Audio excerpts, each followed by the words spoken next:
الحمد لله نحمده ونستعينه ونستغفره ونؤمن به ونتوكل عليه ونعوذ بالله من شرور أنفسنا ومن سيئات أعمالنا من يهده الله فلا مضل له ومن يضلله فلا هادي له ونشهد أن لا إله إلا الله ونشهد أن محمدا عبده ورسوله صلى الله عليه وعلى آله وأصحابه وبارك وسلم تسليما كثيرا كثيرا. أعوذ بالله من الشيطان الرجيم. بسم الله الرحمن الرحيم.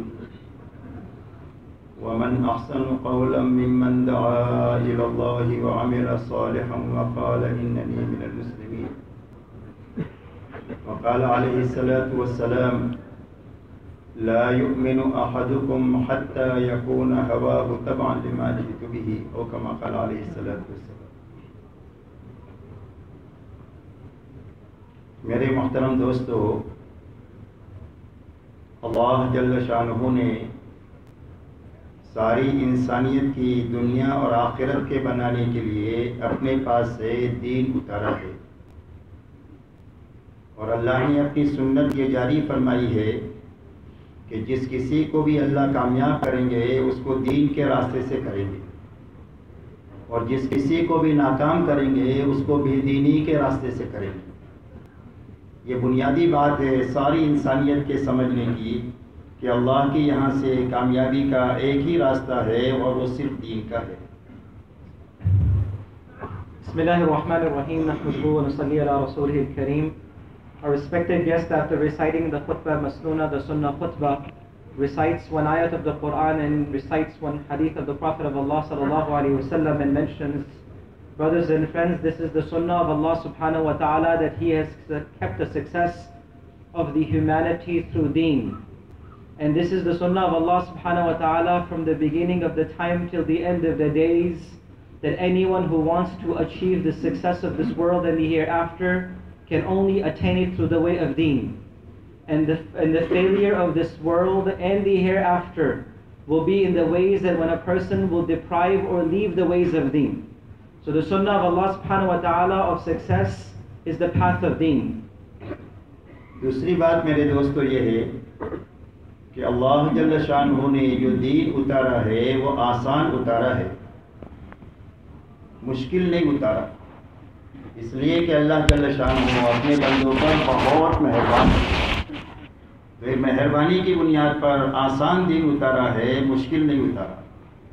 اسی لیے قرآن میں فرماتے ہیں: یرید اللہ بکم الیسر ولا یرید بکم العسر. اللہ تمہارے لیے آسانی چاہتے ہیں، تمہارے لیے تنگی نہیں چاہتے. اسی لیے قرآن نے اعلان کیا: لا یکلف اللہ نفسا الا وسعها. اور میں اللہ نے کسی آدمی کو اس کی طاقت سے زیادہ کا مکلف کیا ہی نہیں ہے. اگر کوئی امر کسی کی طرف متوجہ ہے تو اس لیے ہے کہ اس کے بس میں ہے کرنا. جناب رسول اللہ صلی اللہ علیہ وسلم اس دین کو جو لے کر آئے ہیں وہ آپ یہ فرماتے ہیں: الدین یسر، دین بہت آسان ہے.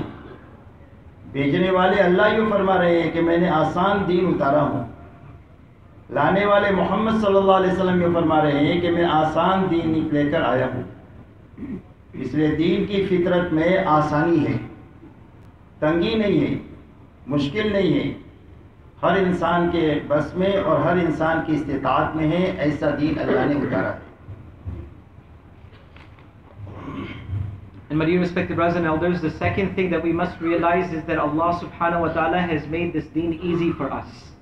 As deen has been made the means of the success of this life and the hereafter. And the other concept that we must realize and understand is that Allah subhanahu wa ta'ala has made deen very easy for us as well. And deen has not been made difficult. As Allah subhanahu wa ta'ala is extremely merciful upon His servants. And Allah subhanahu wa ta'ala is extremely merciful upon His slaves. And Allah subhanahu wa ta'ala Himself mentions in numerous ayats of the Quran that we have made deen easy.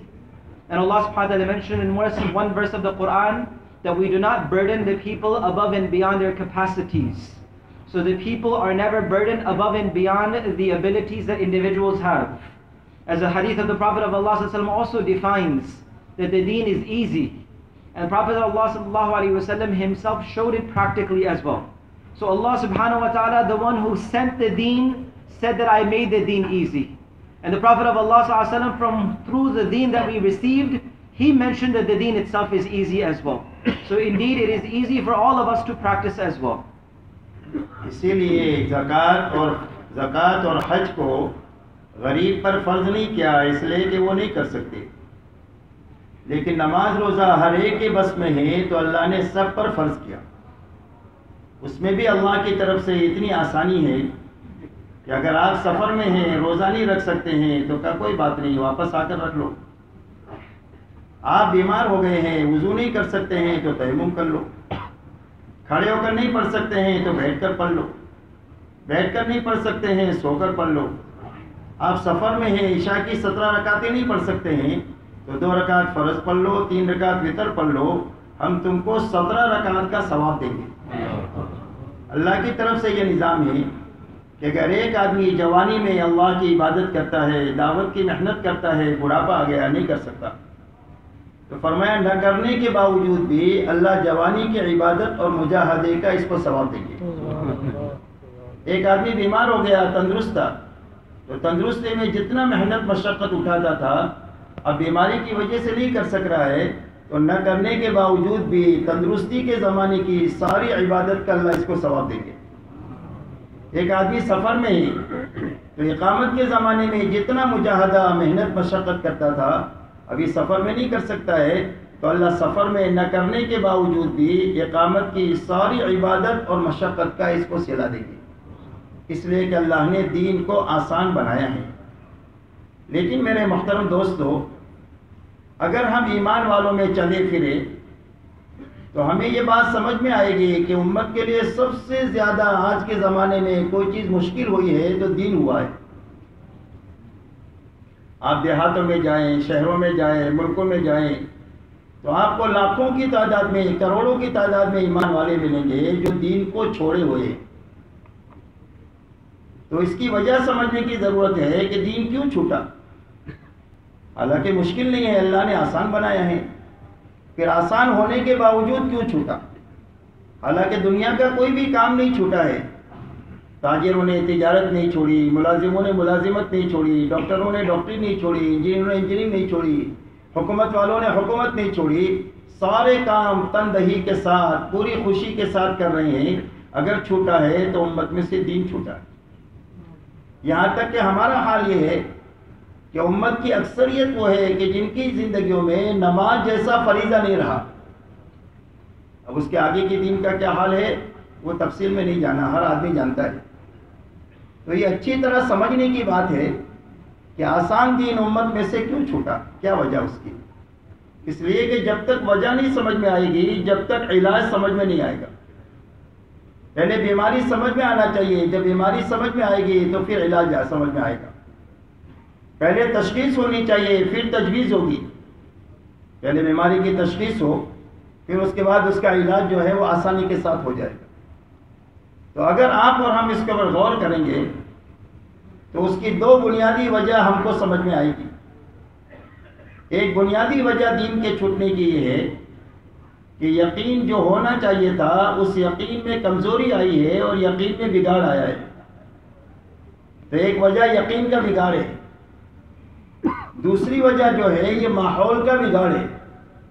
یہ 2 بنیادی وجوہات ہیں امت کے لیے دین کے مشکل ہونے کی. حالانکہ اپنی فطرت میں دین آسان ہے، اس لیے کہ ماحول کا اثر ایسا ہوتا ہے جیسا کہ موسم کا اثر ہوتا ہے. سردی آئے تو سب کو سردی لگے گی، گرمی آئے تو سب کو گرمی لگے گی، امام صاحب کو بھی اور مقتدی کو بھی، اور بادشاہ کو بھی اور فقیر کو بھی. اس کی کسی کے ساتھ رشتہ داری نہیں ہوتی، ارادہ کرے نہ کرے ہر حال میں اس سے متاثر ہوگا. ایسا ہی ماحول کا اثر ہے.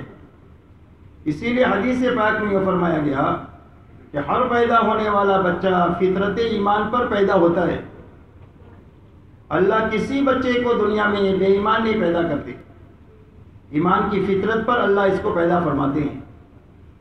لیکن جس ماحول میں یہ پیدا ہوا ہے اس ماحول میں ایمان کے خلاف اس نے دیکھا، ایمان کے خلاف اس نے سنا، और ईमान के खिलाफ अपनी ज़ात से, अपनी ज़बान से बोला और अपने दिमाग से अल्लाह की मखलूक के अंदर भी उलझ कर रह गया। हालांकि मखलूक अल्लाह ने इसलिए पैदा किया था कि इसमें गौर करके अल्लाह की मारिफत और पहचान तक पहुँचे। ये चारों रास्तों को ईमान के खिलाफ इस्तेमाल करने की वजह से उसकी फितरत जो अंदर में थी वो मस्त हो गई। ईमानी फितरत, जिस फितरत पर अल्लाह ने पैदा किया था, और आदमी ईमान के अलावा दूसरी राह पर चल पड़ा। इसलिए कि माहौल का ऐसा असर है जैसा कि मौसम का असर है। इसीलिए एक अत्तार की लड़की का बिया हुआ चमड़े के व्यापारी के यहाँ, तो अत्तार के यहाँ तो खुशबू ही खुशबू है और चमड़े के व्यापारी के यहाँ बदबू ही बदबू है। तो बहू ने अपनी सास से यूँ कहा कि अम्मा जान, तुम्हारे माहौल में तो मैं चंद घंटे भी नहीं जी सकती, मैं तो मर जाऊंगी यहाँ आपके यहाँ की बदबू की वजह से। तो उसकी सास ने यूँ कहा कि बेटा थोड़ी सी सब्र कर ले, सब काम ठीक हो जाएगा। 2, 4, 6, 8 दिन गुजरे तो लड़की ने अपनी सास से कहा कि अम्मा जान, आपने मेरी करामत और बुजुर्गी देखी। जब मैं आपके यहाँ आई थी तो आपके यहाँ कितनी बदबू थी, और देखो मेरे 8 दिन तुम्हारे यहाँ रहने की वजह से तुम्हारी सारी बदबू खत्म हो गई। तो उसकी सास ने कहा कि बदबू नहीं खत्म हुई, तेरी सूंघने की ताकत खत्म हो गई इस माहौल की वजह से। इतना ज़बरदस्त माहौल का असर होता है। तो एक वजह यकीन का बिगाड़ है और दूसरी वजह जो है ये माहौल का बिगाड़ है। ये दो बिगाड़ की वजह से उम्मत के लिए दीन पर चलना मुश्किल हो गया, आसान होने के बावजूद।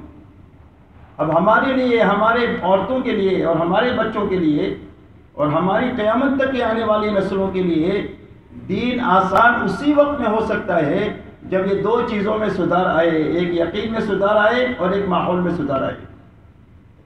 जब तक इन दो चीज़ों में सुधार ना आए, जब तक आदमी के लिए कभी भी दीन आसान नहीं हो सकता।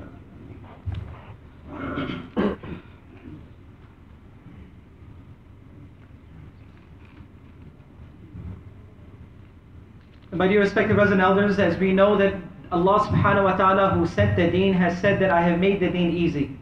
And the Nabi of Allah sallallahu alayhi wa sallam who brought the deen himself, he said the deen is easy. And that's why when we see the rulings and the commandments of Allah subhanahu wa ta'ala in the noble Quran, the rulings of Hajj and Zakat is not mandatory upon everyone. It is only upon those who have the capacity and the ability to perform that or give Zakat. And you even take fasting or Salah itself. It is upon those who can do to the best of their ability. A person is traveling and is unable to fast. They can come back to their own vicinities and then they can continue their fastings. On a person while they are sick, or a person who cannot even perform their wudu properly, there is excuses for them. A person is traveling, they make qasr in half of the prayers.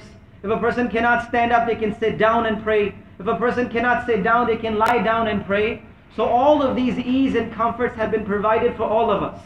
A person cannot make 17 rakats of Isha Salah while they are traveling.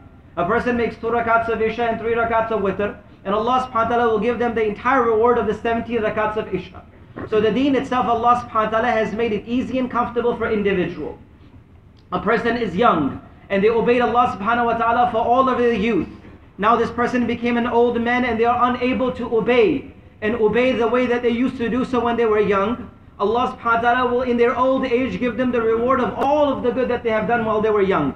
While they are older and they are unable to do all the good that they had performed earlier. A person was healthy and they did a lot of good. Now a person became sick and is unable to perform all that good that they had done previously. Now in the state of sickness, Allah subhanahu wa ta'ala will give them the reward of all of that what He had given them in the state of health.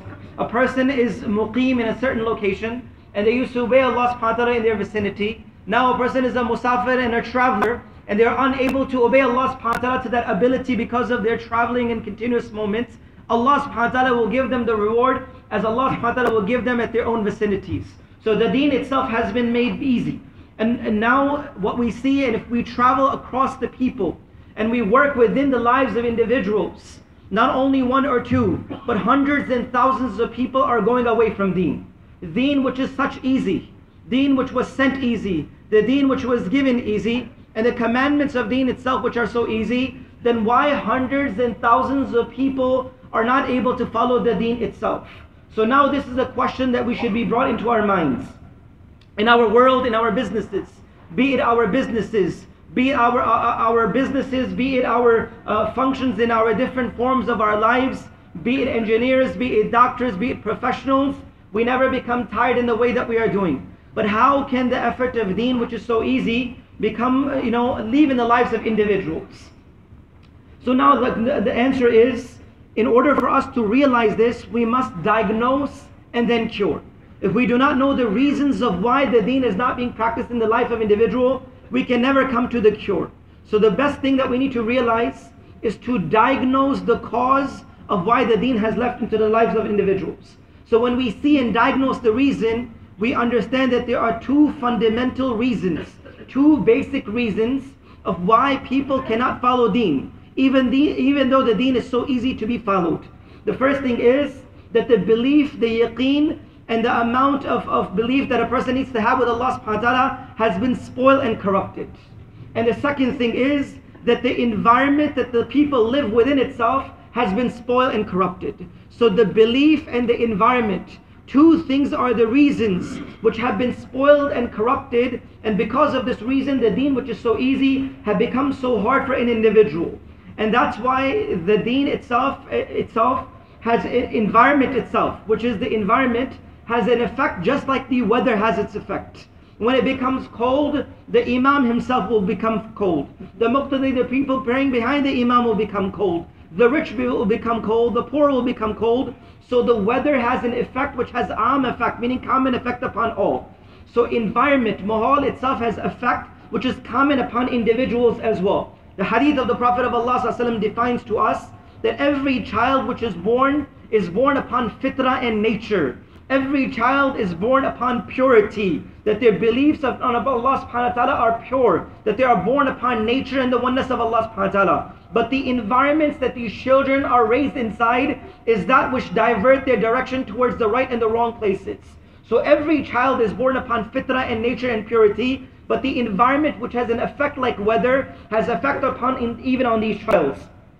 So now a person, their lives in themselves, the environment that they see, the environment that they listen to, the environment that they speak, and the environment that they think of has effect upon them. So all of these four channels of our seeing, our listening, our speaking, and our thinking is being used to take us away from Allah subhanahu wa ta'ala. So this environment has corrupted and spoiled it. The example has been given that a girl who was the daughter of a person who used to sell perfumes and colognes, and she grew up in a household where everything was fragrant at all time, got married to a boy who was born and raised in a household of a man who used to work with leathers.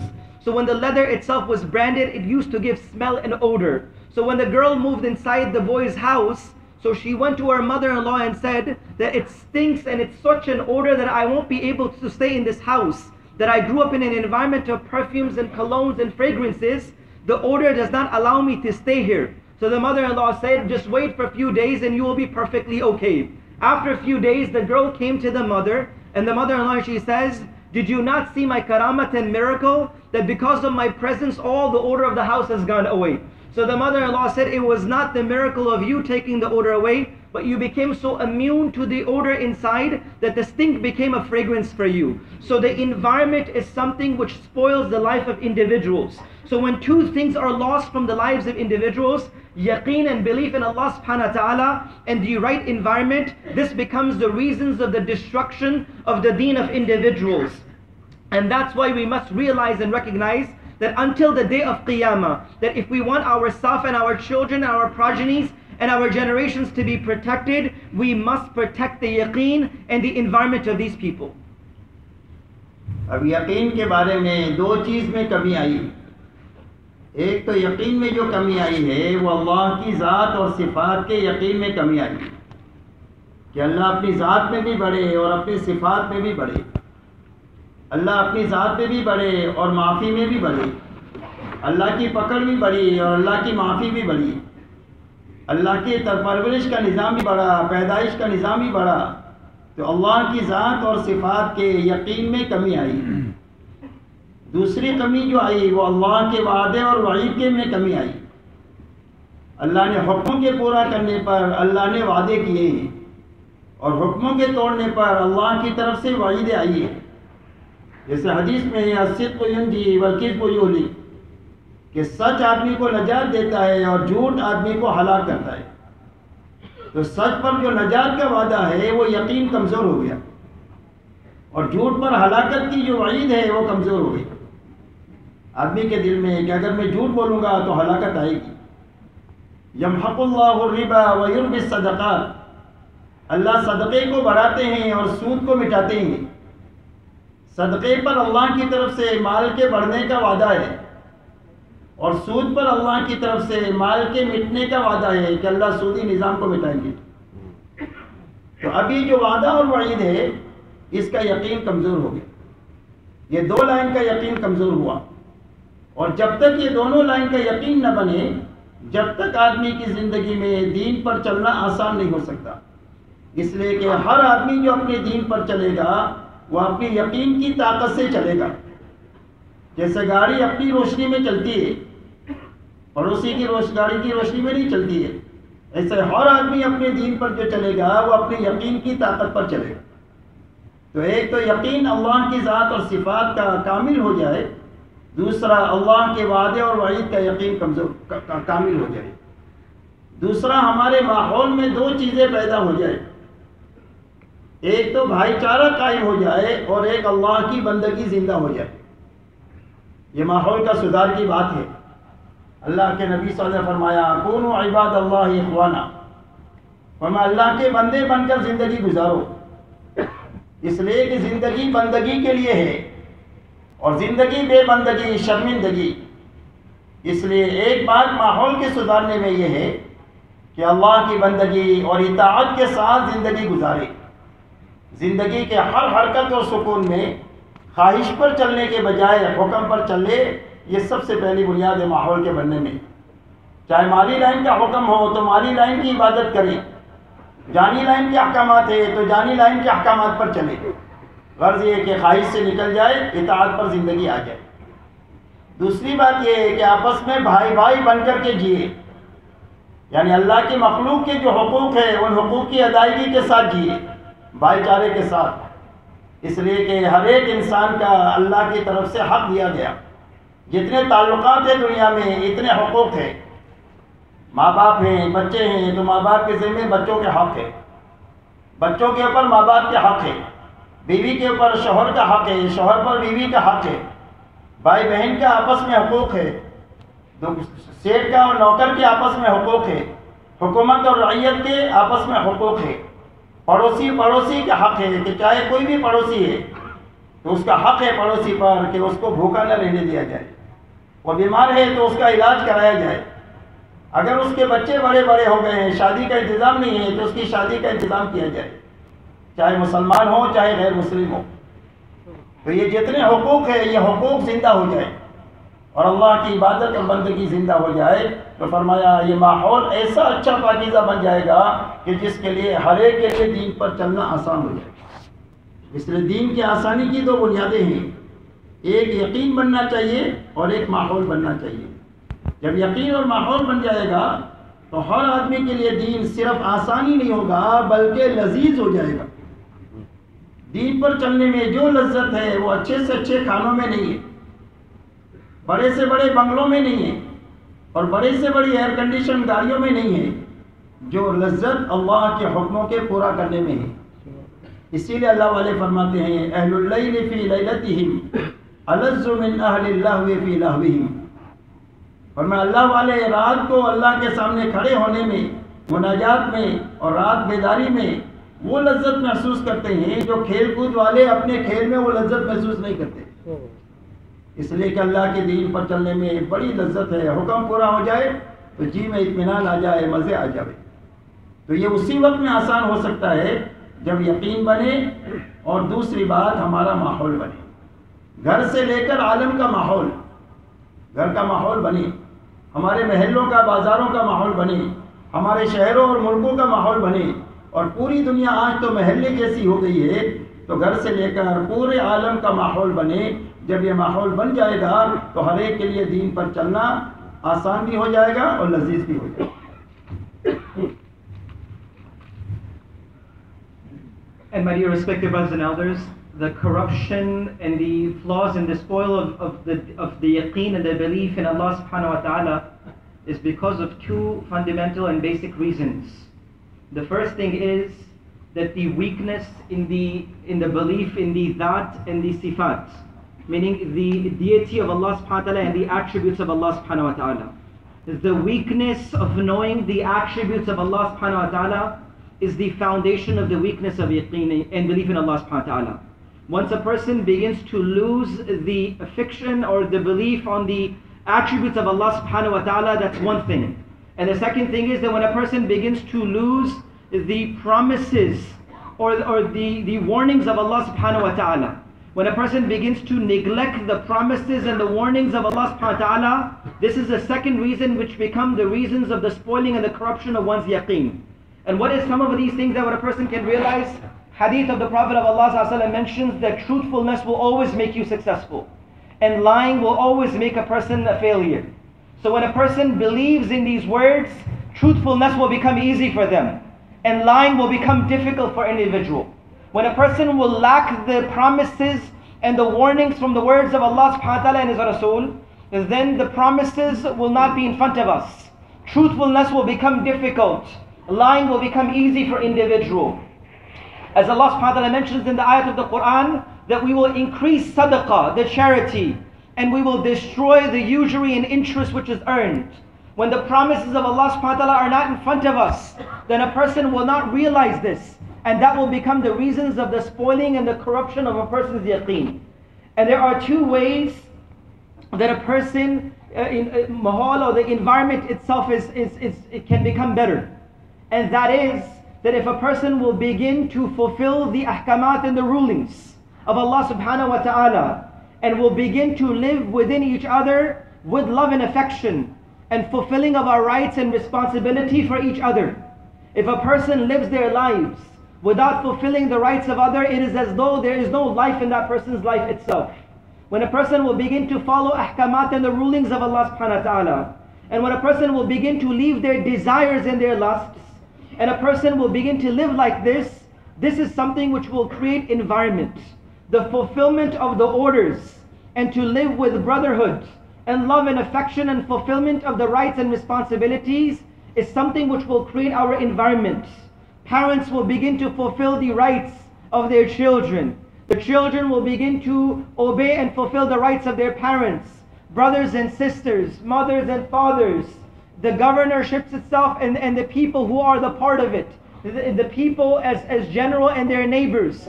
Every individual will begin to fulfill their responsibilities, and this is something which will correct and purify the environment. When huquq itself will be fulfilled, and when person will begin to live with love and affection, and when a person will make these two things, when the promises on the words of Allah subhanahu wa ta'ala and the warnings of Allah subhanahu wa ta'ala and the attributes of Allah subhanahu wa ta'ala will be in front of us, which will create yaqeen and belief. When we will begin to fulfill the rights and responsibilities, and when we will begin to live with love and affection, when all of these requirements will be fulfilled, then living our life upon deen will become tasty and delicious. As they say, tasteful. A person will enjoy living their life upon deen. Deen will not be burdened in their life anymore. When yaqeen and environment will be made, then deen will become easy to be practiced in one's life. And that's why it is mentioned in one of the Arabic couplets and saying that when those who know the closeness of Allah, the amount of taste and laddat and pleasure that they feel in front of Allah subhanahu wa ta'ala in the midst of nights, those who enjoy and they fulfill their lusts, they can never reach the level of what a person receives in front of Allah in the middle of night. So ibadat and the obedience of Allah subhanahu wa ta'ala will begin to bring a person closer towards Allah and will give flavor to a person's life. So the fulfillment of the ahkamat, the orders of Allah subhanahu wa ta'ala will give happiness to an individual. A person will obey Allah subhanahu wa ta'ala and they will become happy and joyous because of the fulfillment of Allah subhanahu wa ta'ala. And this would be created from our house to the globe across the world. The whole world has become as one city. People travel far distance so closely and so fast. So the entire environment, starting from our houses to across the globe itself, the environment and the yaqeen must be built in order for the deen to become easy in our lives. میرے محترم دوستو، ہر انسان کا یقین کا بننا اس کی سب سے بڑی ضرورت ہے، اور ہر ایک آدمی کا اپنا ماحول بننا عالم تک یہ سب سے بڑی ضرورت ہے۔ اب یہ دونوں چیزیں وجود میں آ جائے، اس کے لیے اللہ نے محمد صلی اللہ علیہ وسلم کو ایک تو شریعت لے کر بھیجا، اور ہر فرد امت میں شریعت پر عمل کرنے کی طاقت پیدا ہو جائے، اور ماحول میں بھی یہ شریعت زندہ ہو جائے۔ اس کے لیے آپ کو اعمال نبوت لے کر بھیجا، کہ جن اعمال نبوت کی مشغولی کی وجہ سے دونوں کام ایک ساتھ ہو جائیں گے، کرنے والے کو یقین مل جائے گا، اور کرنے کی برکت سے ماحول بنتا چلے جائے گا، دونوں کام ایک ہی ساتھ میں ہوں گے۔ اسی لیے اللہ تعالیٰ نے محمد صلی اللہ علیہ وسلم کو دعوت کے ساتھ بھیجا، آپ کو تعلیم کتاب کے ساتھ بھیجا، آپ کو تزکیے کے ساتھ بھیجا، اور آپ کو اخلاق کے ساتھ بھیجا۔ یہ اعمال نبوت ہے، دعوت، علم، ذکر اور اخلاق۔ ان اعمال نبوت کے ساتھ اللہ نے محمد صلی اللہ علیہ وسلم کو بھیجا، اور آپ نے نبوت کے ملنے کے بعد فوراً جو کام شروع کیا، اس میں اس بات کی کوشش کیا کہ ہر ایمان والے کی زندگی میں ایک تو دعوت زندہ ہو جائے، اس لیے کہ آدمی یا تو داعی بن کر جیے گا یا مدعو بن کر جیے گا، دونوں حالتوں میں سے کسی ایک حالت پر اس کو ہونا ہے۔ اگر آدمی داعی ہے حق کا، تو یہ غلط چیز کی دعوت کو کبھی بھی قبول نہیں کرے گا، چاہے کتنا ہی بگڑے ہوئے ماحول میں کیوں نہ ہو۔ اور اگر دعوت حق کی اس کے پاس نہیں ہے، تو مسلمان کے گھر میں پیدا ہو کر کے بھی غلط چیز کو قبول کرے گا۔ تو دعوت جو ہے وہ ایک قلعہ ہے آدمی کی حفاظت کا باطل کے تاثر سے، اس لیے آپ نے پوری امت کو ایک تو دعوت پر اٹھایا، دوسرا آپ نے پوری امت کو قرآن اور سنت کے سیکھنے پر اٹھایا، اور دین کا علم سیکھنے کے لیے آپ نے اس مجمع کا انتخاب فرمایا، بچوں کو اور عورتوں کو آپ کے تابع بنایا کہ جو بالغ ہے، جو مشغول ہے اور جو مکلف ہے وہ آئے اور قرآن کو سیکھے اور سنت کو سیکھے۔ کیسے سیکھے؟ فرمایا سیکھنے والے کو بھی کچھ نہیں ملے گا اور سکھانے والے کو بھی کچھ نہیں ملے گا۔ سکھانے والا اللہ کے لیے سکھائے، سیکھنے والا اللہ کے لیے سیکھے، بلکہ سیکھنے سکھانے پر لگانا پڑے تو لگائے۔ محنت کا یہ رخ سیکھنے کا محمد صلی اللہ علیہ وسلم نے قائم فرمایا کہ ہر آدمی جہالت کے ساتھ نہ جیے بلکہ علم کے ساتھ زندگی گزارے، اس لیے کہ بغیر علم کے آدمی اللہ کو پہچان نہیں سکتا۔ تیسری بات آپ نے پوری امت میں اس بات پر اٹھایا کہ جو سیکھ رہے ہیں اس کو عمل میں لائیں، اس لیے کہ علم ہے عمل نہیں ہے تو کل قیامت کے دن گردن نپ جائے گی، اس لیے کہ علم کا نام دین نہیں ہے، عمل کا نام دین ہے، جاننے کا نام دین نہیں ہے، ماننے کا نام دین ہے۔ اس لیے آپ نے پوری امت کو عمل پر اٹھایا، جس کے نتیجے میں 100% ایمان والے ان کی زندگیاں ایسی پاکیزہ بنی کہ کانوا کتاب اللہ یمشون الارض، زمین پر اللہ کی چلتی پھرتی کتاب تھے۔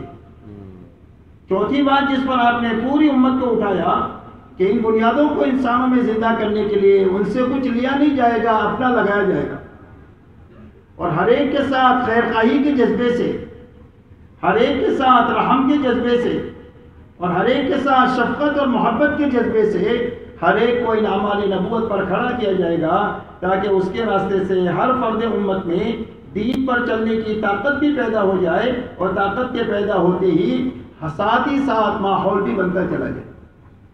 اسی لیے تجارت میں دو نفع ہوتے ہیں، گاہک نفع اٹھاتا ہے اور دکاندار نفع اٹھاتا ہے۔ ایسا ہی دعوت میں دو کام ایک ساتھ ہوتے ہیں کہ آدمی کا خود کا یقین بھی بنتا ہے اور ماحول بھی بنتا چلا جاتا ہے، دونوں کام ایک ساتھ ہوتے ہیں۔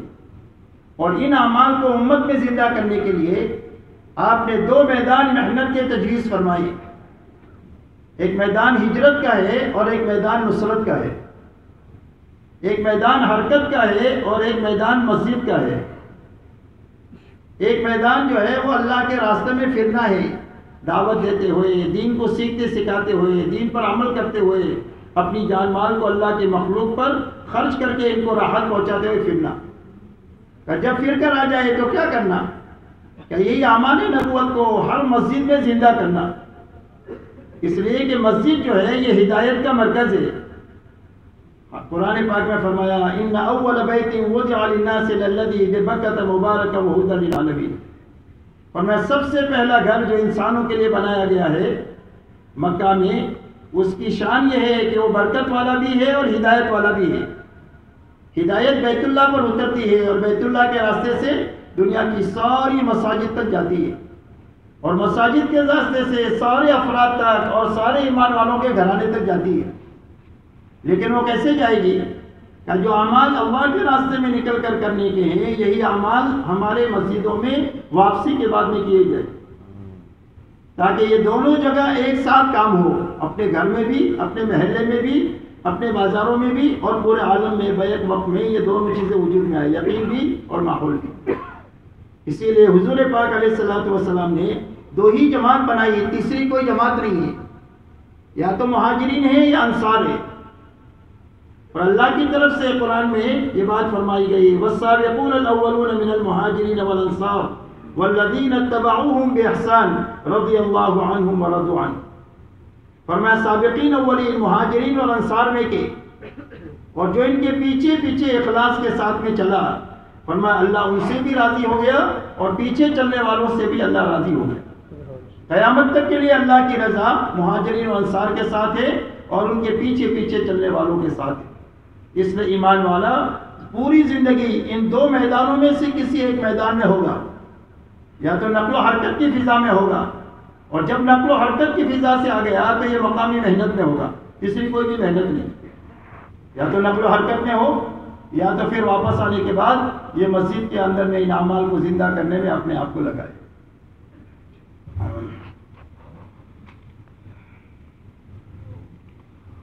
My dear respected brothers and elders, we must realize that the biggest need for each and every one of us individually is to make our yaqeen enough with Allah subhanahu wa ta'ala that we can preserve ourselves.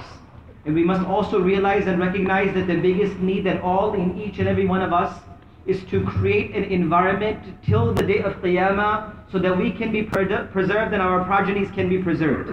That this is the biggest need that we have, to build our yaqeen and to build that environment in which we can be preserved ourselves. The Prophet of Allah ﷺ was sent by Allah subhanahu wa ta'ala on the face of this earth with such a'mal and actions which were known as the a'mal al-nabuwah, the actions of the prophecy. And the barakah and the blessings of the a'mal and actions that the Prophet of Allah ﷺ was sent on the face of this earth was that it had dual effect. It made the yaqeen of the people and it also corrected and purified the environment. The a'mal that the Prophet of Allah ﷺ was sent with, which Allah subhanahu wa ta'ala himself defines in the ayat of the Quran, that Allah subhanahu wa ta'ala had sent them with the effort of da'wat, preaching and propagation, ta'aleem and teaching, tazkiyah and purification, and akhlaq and manners. These were the works that Allah subhanahu wa ta'ala had sent the Prophet of Allah ﷺ, which were known as the a'mal and the actions of nabuwah, which corrected the yaqeen of the humanity and it also purified the environment itself. After the Prophet of Allah ﷺ came on the face of this earth, the first and the foremost thing that he developed in the hearts and the lives of individuals was that he made alive da'wat in the lives of the Sahaba radiyallahu anhum ajma'een. That indeed every individual was a da'i and inviter, because every single one of us will be either in two of the states.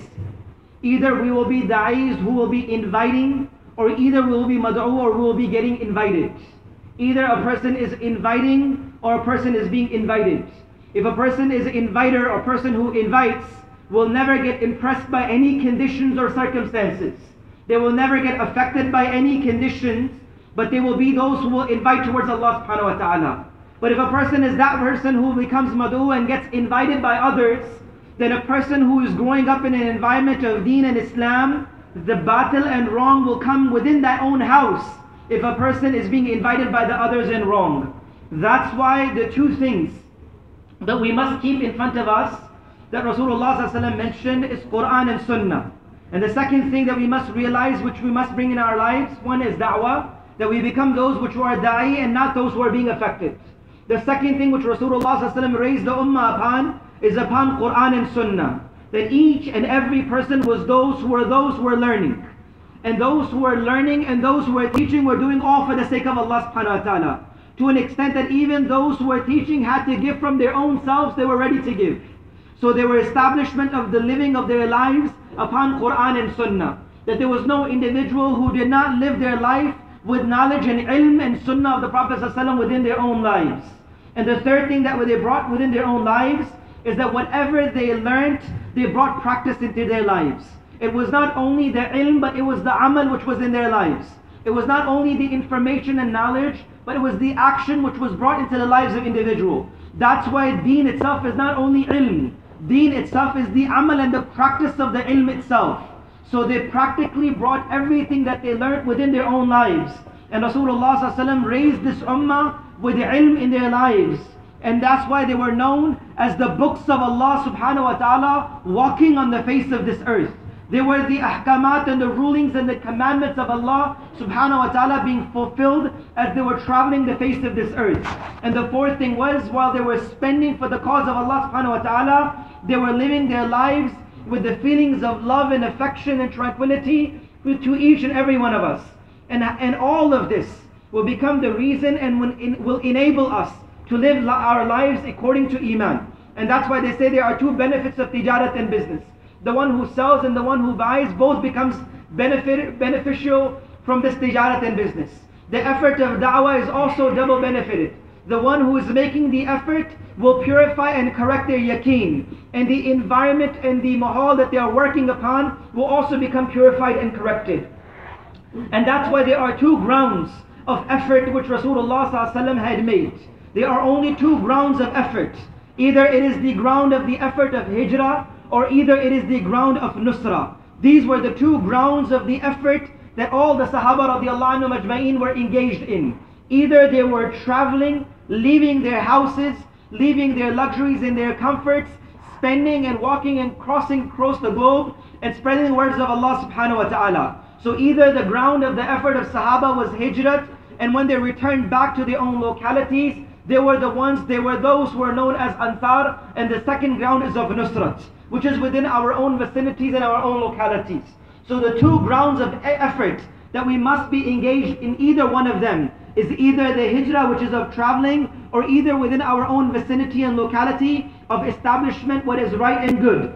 Now when we come back to our own localities, after the efforts have been made, we must make our masajid, the houses of Allah subhanahu wa ta'ala, as a means of blessings and rahmah for the entire area. As Allah subhanahu wa ta'ala mentions in this ayat of the Quran, Inna awwala baytin, indeed the first house which was placed on the face of this earth for the reasons of worship and mercy and humanity was the house of Allah, Baytullah, which was the Kaaba. So the Baytullah itself is the means of blessings. It is also the means of guidance for the humanity. And the guidance and the rahmah and the blessings of Allah subhanahu wa ta'ala is sent upon the Kaaba. And then it is divided upon the masajid on the face of this earth.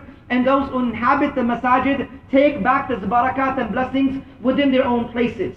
And Rasulullah sallallahu alayhi wasallam made two jamaats and groups of Sahaba. There was not a third category of Sahaba. Rasulullah sallallahu alayhi wasallam made two categories of Sahaba. Amongst them were those who were muhajirin and made hijrah and they migrated. And there were those who were known as Ansar, those who gave nusrat and they gave help and support to those who were struggling for the cause of Allah subhanahu wa ta'ala. As Allah subhanahu wa ta'ala mentions in the ayat of the Quran, As-sabiqun al-awwalun, for those who were the first ones to make this sacrifice amongst the muhajirin and Ansar, amongst those who migrated and then those who supported, and then those who followed afterwards. Indeed, Allah subhanahu wa ta'ala is pleased with the Sahaba, Muhajirin and Ansar, and Allah subhanahu wa ta'ala is pleased with those who followed the lead and the footsteps of the Sahaba, either Muhajirin and Ansar. So choose between the two grounds, either the Ansar or Muhajirin. There was no third place amongst the Sahaba.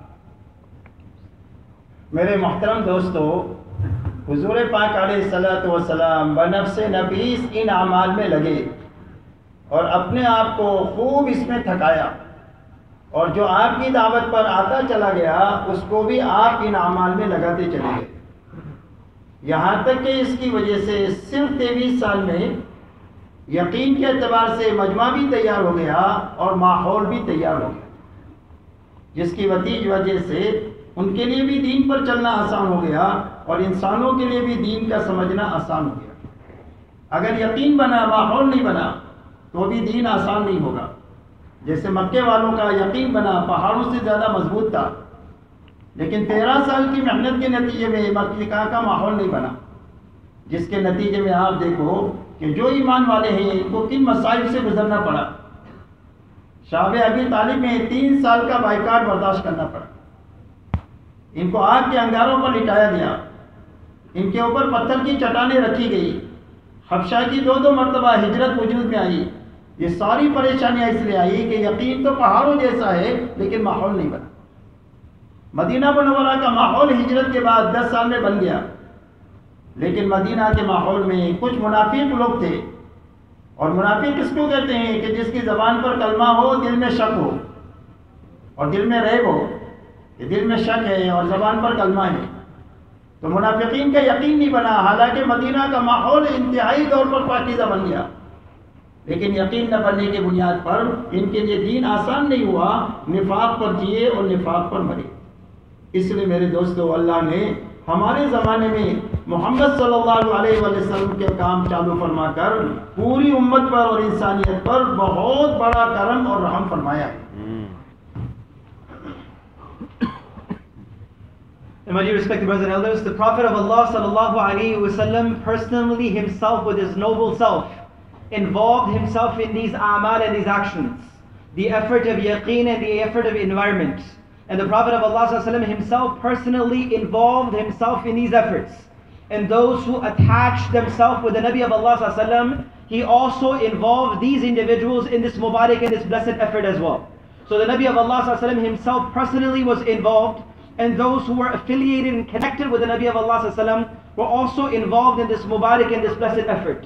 So within the 23 years of small time that Allah subhanahu wa ta'ala gave the Prophet of Allah sallallahu alaihi wasallam, the yaqeen and the environment was itself established. Because when the yaqeen is present and the environment is not, then the deen itself will also remain difficult. And if the environment is there and the yaqeen is not there, then the deen will not be possible for a person to practice. If you look into the life of Makkah itself, the yaqeen of the individual, the belief of the individuals of the Sahaba in Makkatul Mukarramah was as big and giant as the mountains of that time, or even greater than the mountains was the yaqeen and the belief of Sahaba. But now the difficulties came to them because the environment was not made. 3 years they had to stay in the valley of Abi Talib without any food and without anything to survive upon. They've been laid upon charcoals, hunger and thirst upon their lives, to an extent that hardships and difficulties came upon them. The yaqeen was as big as the mountains, but the environment was not made, that they even had to make 2 hijrah towards Habasha. But the yaqeen was present and the environment was not there. When we come back to the life of Medina, in the time of Madinatul Munawwara, the environment was created and the deen became easy for them to follow. But there were still few individuals in the life of Medina that they were known as munafiq. Munafiqs are those individuals from their tongues that they will proclaim to be believers, but within their own hearts they will be disbelievers and they will disobey. So these individuals had the right environment, but the yaqeen was not made for these individuals. So they lived upon hypocrisy and they died upon hypocrisy. So now the importance of yaqeen, which is belief, and the importance of environment, both are the necessities to survive upon. And Allah subhanahu wa ta'ala has done His karam and blessing upon us, that He has given us such a mubarak and blessed effort, which is the means of elevating our yaqeen and making this environment for us. میرے محترم دوستو، اللہ نے ہمیں جو محنت عطا فرمائی ہے، اس محنت کے اعمال حضور صلی اللہ علیہ وسلم والے اعمال ہیں، اور ہماری محنت کے جو میدان ہیں وہی دونوں میدان ہیں جو میدان محمد صلی اللہ علیہ وسلم نے پہلے دن سے اس امت میں چلائے۔ ایک نقل و حرکت ہے اور ایک مقامی محنت ہے۔ اب ان دونوں محنتوں میں ہمیں اپنے آپ کو بھی اچھی طریقے سے لگانا ہے اور پوری امت کو لگانا ہے، اس لیے کہ دین ہر ایک کے لیے ضروری ہے، تو وہ محنت جس سے دین پر چلنے کی طاقت آئے وہ بھی سب کے لیے ضروری ہے۔ تبلیغی جماعت کوئی گروپ نہیں ہے اور کوئی پارٹی نہیں ہے، بلکہ ایک محنت ہے جس محنت میں سارے ایمان والے مل جل کر اس کو کر رہے ہیں، جس میں علماء بھی ہے، تاجر بھی ہے، ڈاکٹر بھی ہے، انجینئر بھی ہے، مزدور بھی ہے، غریب بھی ہے، مالدار بھی ہے، جوان بھی ہے، بوڑھے ہیں، ساری امت مل جل کر کے اس کو کر رہی ہے۔ اس لیے اس محنت کو حضور صلی اللہ علیہ وسلم نے جو دے کر گئے ہیں، اس کو اپنی زندگیوں میں اور پوری امت میں پوری قوت کے ساتھ میں اس کو زندہ کرنا ہے. ایک تو ہجرت زندہ ہونی چاہیے، نقل و حرکت، امت نقل و حرکت پر آئے. دوسرا نقل و حرکت میں سے واپس آئے تو مقامی محنت پر آئے. اس لیے کہ نقل و حرکت کی مثال ایسی ہے جیسے جاری پانی کی.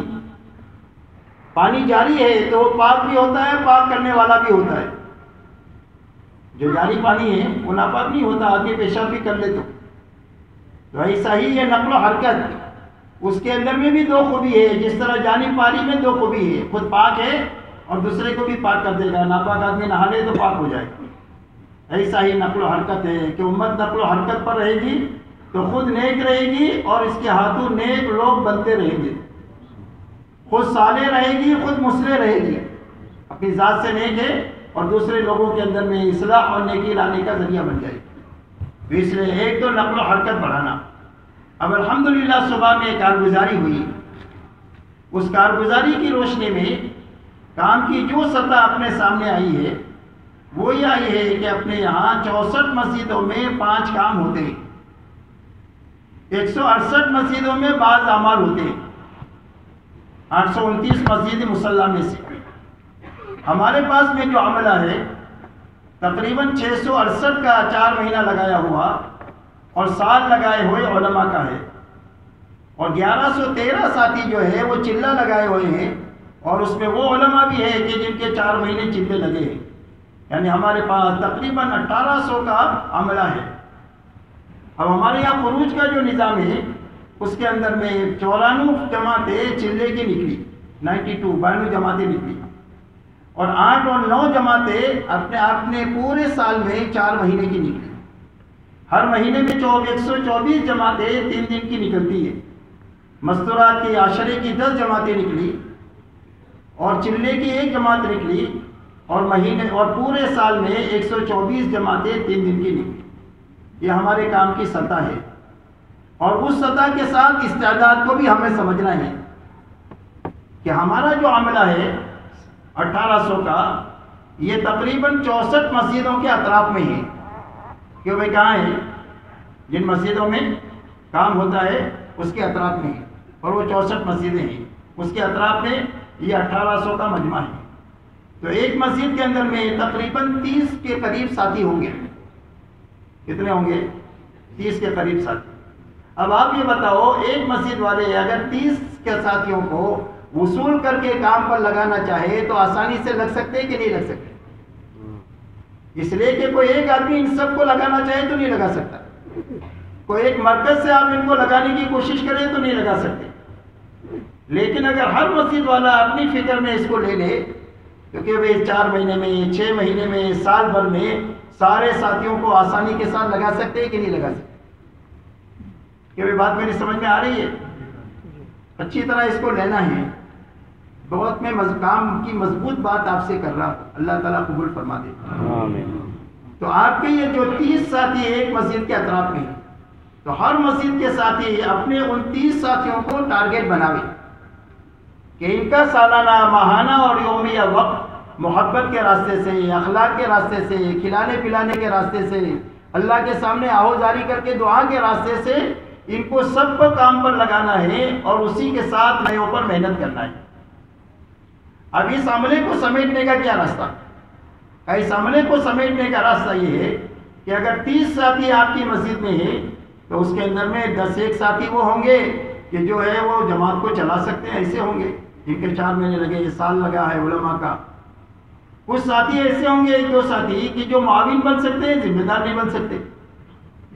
تو آپ اپنی مسجدوں میں کام کا یہ رخ سوچو کہ یہ ہمارے 30 ساتھیوں کے ساتھ کم سے کم سال بھر میں 10 جماعتیں نکلنا چاہیے.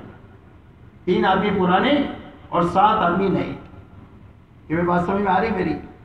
3 آدمی پرانے، اس کو آپ اپنی فکر میں لینا، اپنی محنت میں لینا اور دعا میں لینا. یہ 3 کام ہمارے ذمہ ہیں. کام کا صحیح رخ سوچنا، اس پر اپنی محنت اور توانائی لگانا، اور نمبر 3 اس کے اوپر دعا لگانا. یہ ہمارے ذمہ ہے. اور نتیجہ کس کے ذمہ ہے؟ نتیجہ اللہ کے ذمہ ہے. ہو سکتا ہے 10 نکل جائے، ہو سکتا ہے 12 نکل جائے، ہو سکتا ہے 3 نکل جائے، کوئی بات نہیں. اگر فکر پورا ہو گیا، محنت پوری ہو گئی، دعا پوری ہو گئی تو انشاءاللہ ہماری محنت کی پوچھ ہوگی، نتیجے کی پوچھ نہیں ہوگی. اس کو اچھی طرح ہم کو سمجھنا ہے. آج ہماری نگاہ نتیجے پر ہوتی ہے، کتنی نکلی کتنی نکالیں گے. ہماری نگاہ محنت پر نہیں ہوتی ہے کہ ہم محنت پر ہے کہ نہیں ہے. اس لیے ہر مسجد کے ساتھی اپنی فکر میں یہ لے کہ بھئی 25 28 30 ساتھی ہماری مسجد کے اطراف میں ہیں، ان سب کو یا تو 4 مہینے کے لیے وصول کرنا ہے یا چلے کے لیے وصول کرنا ہے. سال میں ہر مہینے میں 10 دن کے لیے وصول کرنا ہے یا 3 دن کے لیے وصول کرنا ہے. روزانہ 8 گھنٹے کے لیے وصول کرنا ہے یا 2.5 گھنٹے کے لیے وصول کرنا ہے، تاکہ باہر کی نقل و حرکت بھی بڑھے اور مقامی محنت بھی بڑھے. اب یہ بتاؤ اگر 30 ساتھی روزانہ وقت لگائے تو کیوں بھائی 1 مہینہ ہوتے ہوتے مسجد کے سارے اطراف کی ملاقات ہو سکتی ہے کہ نہیں ہو سکتی؟ تو استعداد ہمارے پاس موجود ہے، لیکن وہ استعدادیں ضائع ہو رہی ہے. تو ان استعدادوں کو کام پر لگانا، یہ کام پر لگانا، یہ سوچنا، اور اس کے بعد ان کو لگانے کے لیے محنت کرنا اور اللہ سے دعا مانگنا کہ بھائی سب اس کے لیے تیار ہیں. تو اس لیے ہر مسجد کے ساتھی اپنی مسجد میں جتنے ساتھی ہیں ان کو سامنے رکھ کر 4 مہینہ اور چلے کی جماعتیں سوچیں، اور جتنی 4 مہینہ چلے کی جماعتیں نکلے گی اتنی 3 دن کی نکلے گی. یہ پوری دنیا میں کام کا اوسط ہے کہ جتنی آپ 3 دن کی جماعتیں بڑھائیں گے اتنی کم محنت سے چلے 4 مہینے کی جماعتیں نکل جائیں گی. اگر آپ کے یہاں سے 500 جماعتیں 3 دن کی نکلتی ہے تو سال میں 500 جماعتیں 4 مہینے چلے کی نکل جائے گی. یہ پوری دنیا کا اوسط ہے. تو اس لیے ان سارے ساتھیوں کو اپنی فکر میں، محنت میں اور دعا میں لے کر 4 مہینے سے لے کر کے ان کو روزانہ کے 2.5 گھنٹے کی محنت پر ان کو لگانا، یہ فکر لینا. اس کے لیے کوئی خصوصی محنت نہیں ہے، اس کے لیے عمومی محنت ہے. صرف ان کو پر دھیان زیادہ دینا ہے. کیا کرنا ہے؟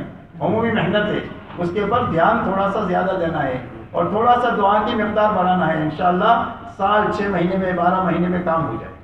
جب آئندہ سال انشاءاللہ ملنا ہوگا تو آپ دیکھو گے کہ جو کام جہاں پر ہے اس سے کئی گنا انشاءاللہ آپ کو بڑا ہوا ملے گا اگر محنت کا یہ رخ اپنی مسجدوں میں ہم نے قائم کیا. اس لیے کم سے کم ہر مسجد سے 4 مہینے جماعت کی نکلنی چاہیے، اور دوسرے جو ساتھی بچ گئے وہ سارے کے سارے چلہ لگنا چاہیے اور ان کے ساتھ جماعتیں نئے ساتھی لگنا چاہیے. اس لیے کہ پرانے ساتھی پھرتے رہیں گے تو یہ مر جائیں گے تو کام ختم ہو جائے گا. اس لیے ہر 3 آدمیوں کے ساتھ 7-8 آدمی نئے ہوں تاکہ روزانہ نئے لوگ اس محنت کے اندر میں آئیں. مولانا ابراہیم صاحب فرماتے ہیں کہ بھئی اگر را میٹیریل آنا بند ہو جائے تو بڑے سے بڑے اسٹاک ختم ہو جائے گا. فیکٹری میں را میٹیریل نہیں آتا، سامان بنتا ہی نہیں ہے، کتنا بھی اسٹاک ہوگا ایک دن ختم ہو جائے گا. تو اس لیے روز نئے نئے لوگ اس محنت میں آئے اور اپنی صلاحیت اللہ کے دین کے لیے لگائے. اس کے لیے ہر 3 آدمیوں کو سامنے رکھ کر اپنے یہاں جماعت کے بنانے کو سوچا. کہ بھئی بات سمجھ میں آ رہی ہے؟ تو اس کو ایک تو سب سے پہلے خروج میں اس چیز کو لینا ہے. اللہ تعالی ہمارے لیے آسان فرما دے. آمین. My dear respected brothers and elders, our effort is like the effort of the Prophet of Allah sallallahu alaihi wasallam, as how the Prophet of Allah sallallahu alaihi wasallam made his efforts. And the effort of the ground of the Prophet of Allah sallallahu alaihi wasallam was upon 2 grounds. Either it was hijrah or either it was the nusrah. Either it was the continuous moving in the path of Allah subhanahu wa ta'ala, or either it was the establishment of that work in the a'mal in the locality in our own masjid. Tabligh itself, the effort is no party, it is no group, it is no organization, but it is the fikr and concern and the worry and grief of each and every individual. Be it those who are businessmen, be it those who are doctors, be it those who are physicians, be it those who are young and old, rich and poor, be it any individual of any criterion category of this world, this work is their responsibility and their grief. And to make this alive, while we are doing hijrah, we must have continuous moving in the path of Allah subhanahu wa ta'ala, and to establish the local work within our own vicinities. As they say that when something is continuously moving, it will remain pure. And if something does not move on a continuous base, then the purity of it is uplifted. As if you take the example of the running water, it will remain pure. And not only that it will remain pure, it will also purify others as well. But if the water begins stagnant and it stays in its one place, neither it will remain pure itself, nor it will be able to purify others. When the water itself is continuously running and moving, even if a person was to urinate, the water will still remain pure. Because of its continuous movement, it will become pure. So the continuous effort, needs to be made in order to keep ourselves running and of course the environment itself. Now our Shaykh is mentioning it himself regarding the karguzari or the words which were received from every halaqah or the locality which they gave. Some of the stats that we can receive is that there are 64 masajid which have approximately 5 a'mal. And there are approximately 168 masajid which has portion or partial a'mal. And now if you look at the amount of people who are doing the effort according to the stats, there are approximately 686 people who have spent 4 months and around 1 year amongst the ulama. And there are approximately 1,013 individuals who have spent 40 days and some ulama who have spent 4 months more and less. Now if you combine these two stats and numbers for those who have spent 4 months and 40 days and the ulama who have spent 1 year and 4 months, that comes out to be approximately 1,800 individuals. So the amount of individuals as faculty who can make the effort are approximately 1,800. And now if you see the amounts of jamaat which have gone out, there have been approximately 92 jamaats which have gone on for 40 days. And 8 or 9 jamaats according to 4 months in the entire year. 124 jamaats for 3 days every month. 10 days jamaat masturat, 10 days jamaat were 10. And there were 124 3 days jamaat for masturat for the entire year.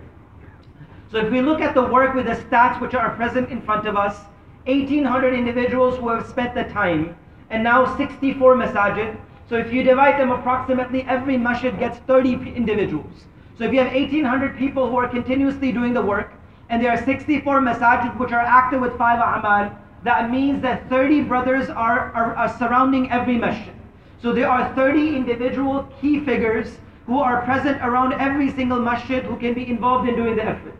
If one tries, and of course the possibilities is from Allah subhanahu wa ta'ala, if every masjid can take this responsibility, make this azam and irada and make this hope as a vision for themselves, that for the 30 brothers which are present in their own vicinity, they target these brothers within their own vicinity, to gather them on continuous basis, with love and affection and feeding and crying and asking and begging and trying to get them involved with us within our own localities and within our own vicinities. And this is how we will be able to secure the brothers. The question arises is how can we secure these brothers who have spent time and they're not doing so? How can they be secured in doing this effort in a continuous way? So if you take this as 30 brothers who are present in the 64 masajid, if one masjid with 30 brothers, they might have 10 brothers who can take jamaats with them. There are 10 brothers who can run the jamaats. And there might be 10 brothers or a few other brothers, 20 brothers who can support in running the jamaats. So one masjid can easily take out 10 jamaats from their own vicinity. The 30 brothers who are present in one masjid, who are making the effort, if 10 brothers are the ones who can lead a jamaat, and 20 brothers can support each of those 10 brothers, then 10 jamaats can be established and taken out easily from every direction, every masjid. But we must keep the focus of 3 important things in front of us. We must keep our direction to the right way. We must make the effort behind this direction, and we must make dua and supplicate to Allah subhanahu wa ta'ala. So we must keep the direction and the focus and the vision of our effort. We must make the effort itself, and we must ask Allah subhanahu wa ta'ala to make this easy. If this fikr itself completes, then the help of Allah subhanahu wa ta'ala will be there. And if we make this effort to the level that is required, and we do not see the results, then in reality the fikr, the mehnat, the effort is looked at. The results are not looked at. Today we begin to look at the results. We need to look at the amount of effort, the amount of struggle, and the amount of work that we put inside our efforts itself. So now if 20, 25 or 30 brothers within the localities easily can take out jamaats then. So now if we do this, 30 brothers every single day, if they sit together and they make this fikr and they make this concern, within the premises of 1 month they can cover the entire locality. If 30 brothers in one vicinity who are actively doing this, they can easily cover the entire vicinity in 1 month. And indeed Allah subhanahu wa ta'ala will do so. And that's why Allah subhanahu wa ta'ala will provide. But now we need to think about establishing and taking these jamaats. And when we will make the effort upon our month and our daily efforts, our 40 days, 4 months jamaat can easily be taken out.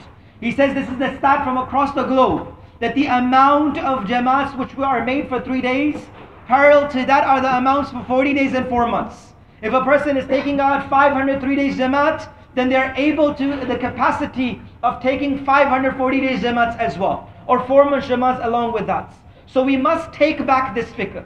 Our elders are saying this with great affection, that we are telling you something very important. Take it and hold on to it.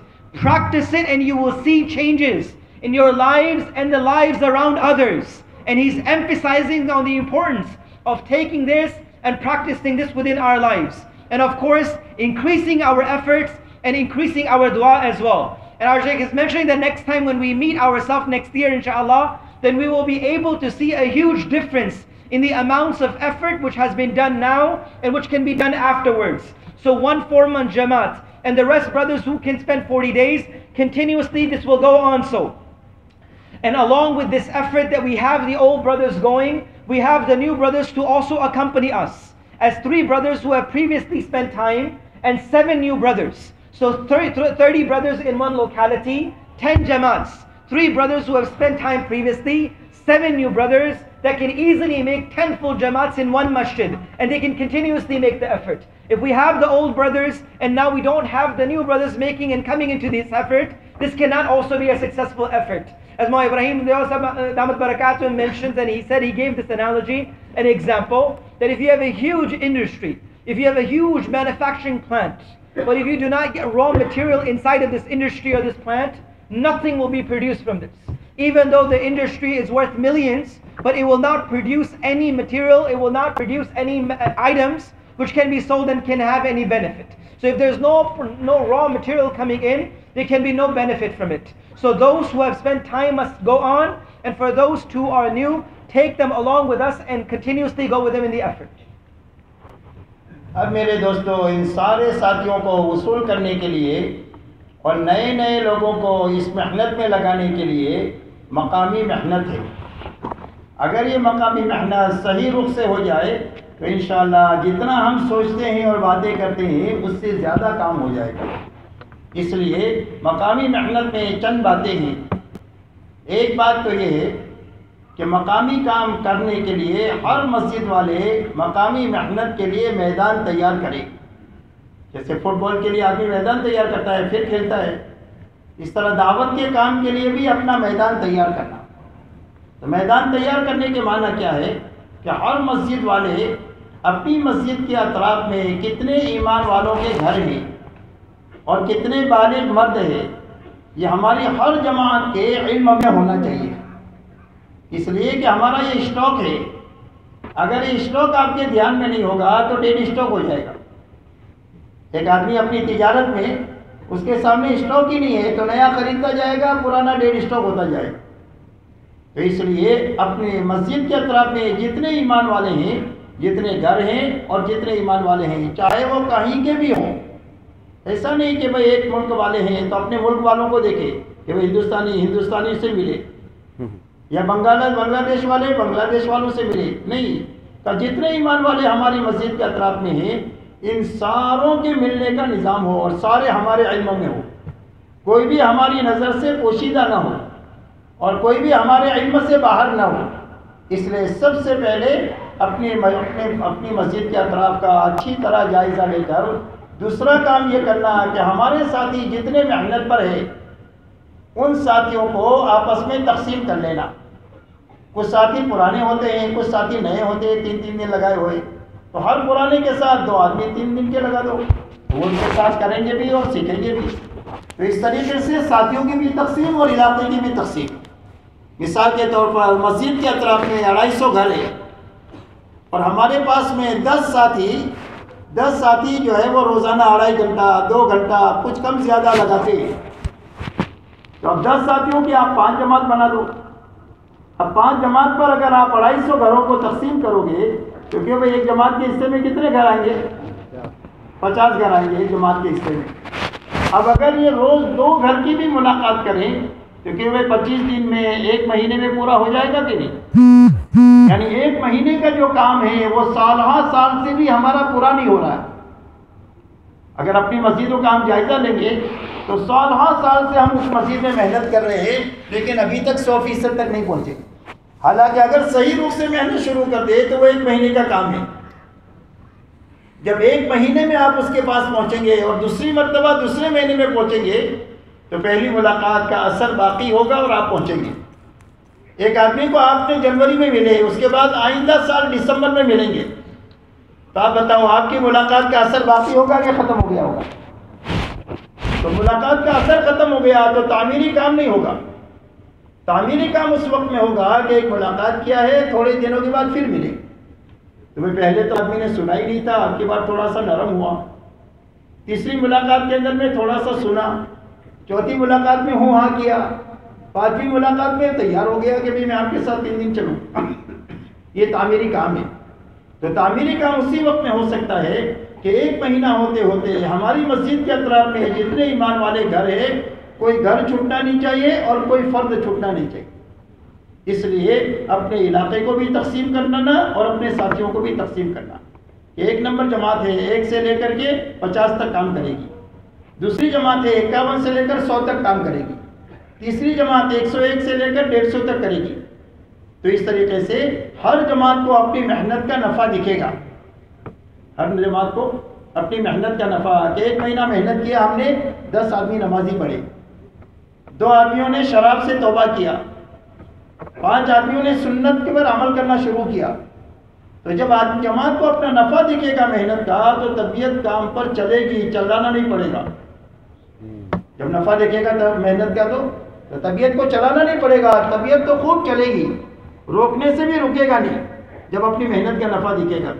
आप देखो तिजारत में आदमी नफ़ा दिखता है तो उसको चलाना नहीं पड़ता, खुद चलता है। तो ये मेहनत का नफ़ा उस वक्त दिखेगा जब अपने इलाके को और साथियों को तकसीम करके काम की जिम्मेदारी अपने साथियों पर देंगे। तो इसलिए एक तो ये मैदान तैयार करना ताकि मेहनत आसान हो जाए और मेहनत पूरी हो जाए थोड़े से अरसे में।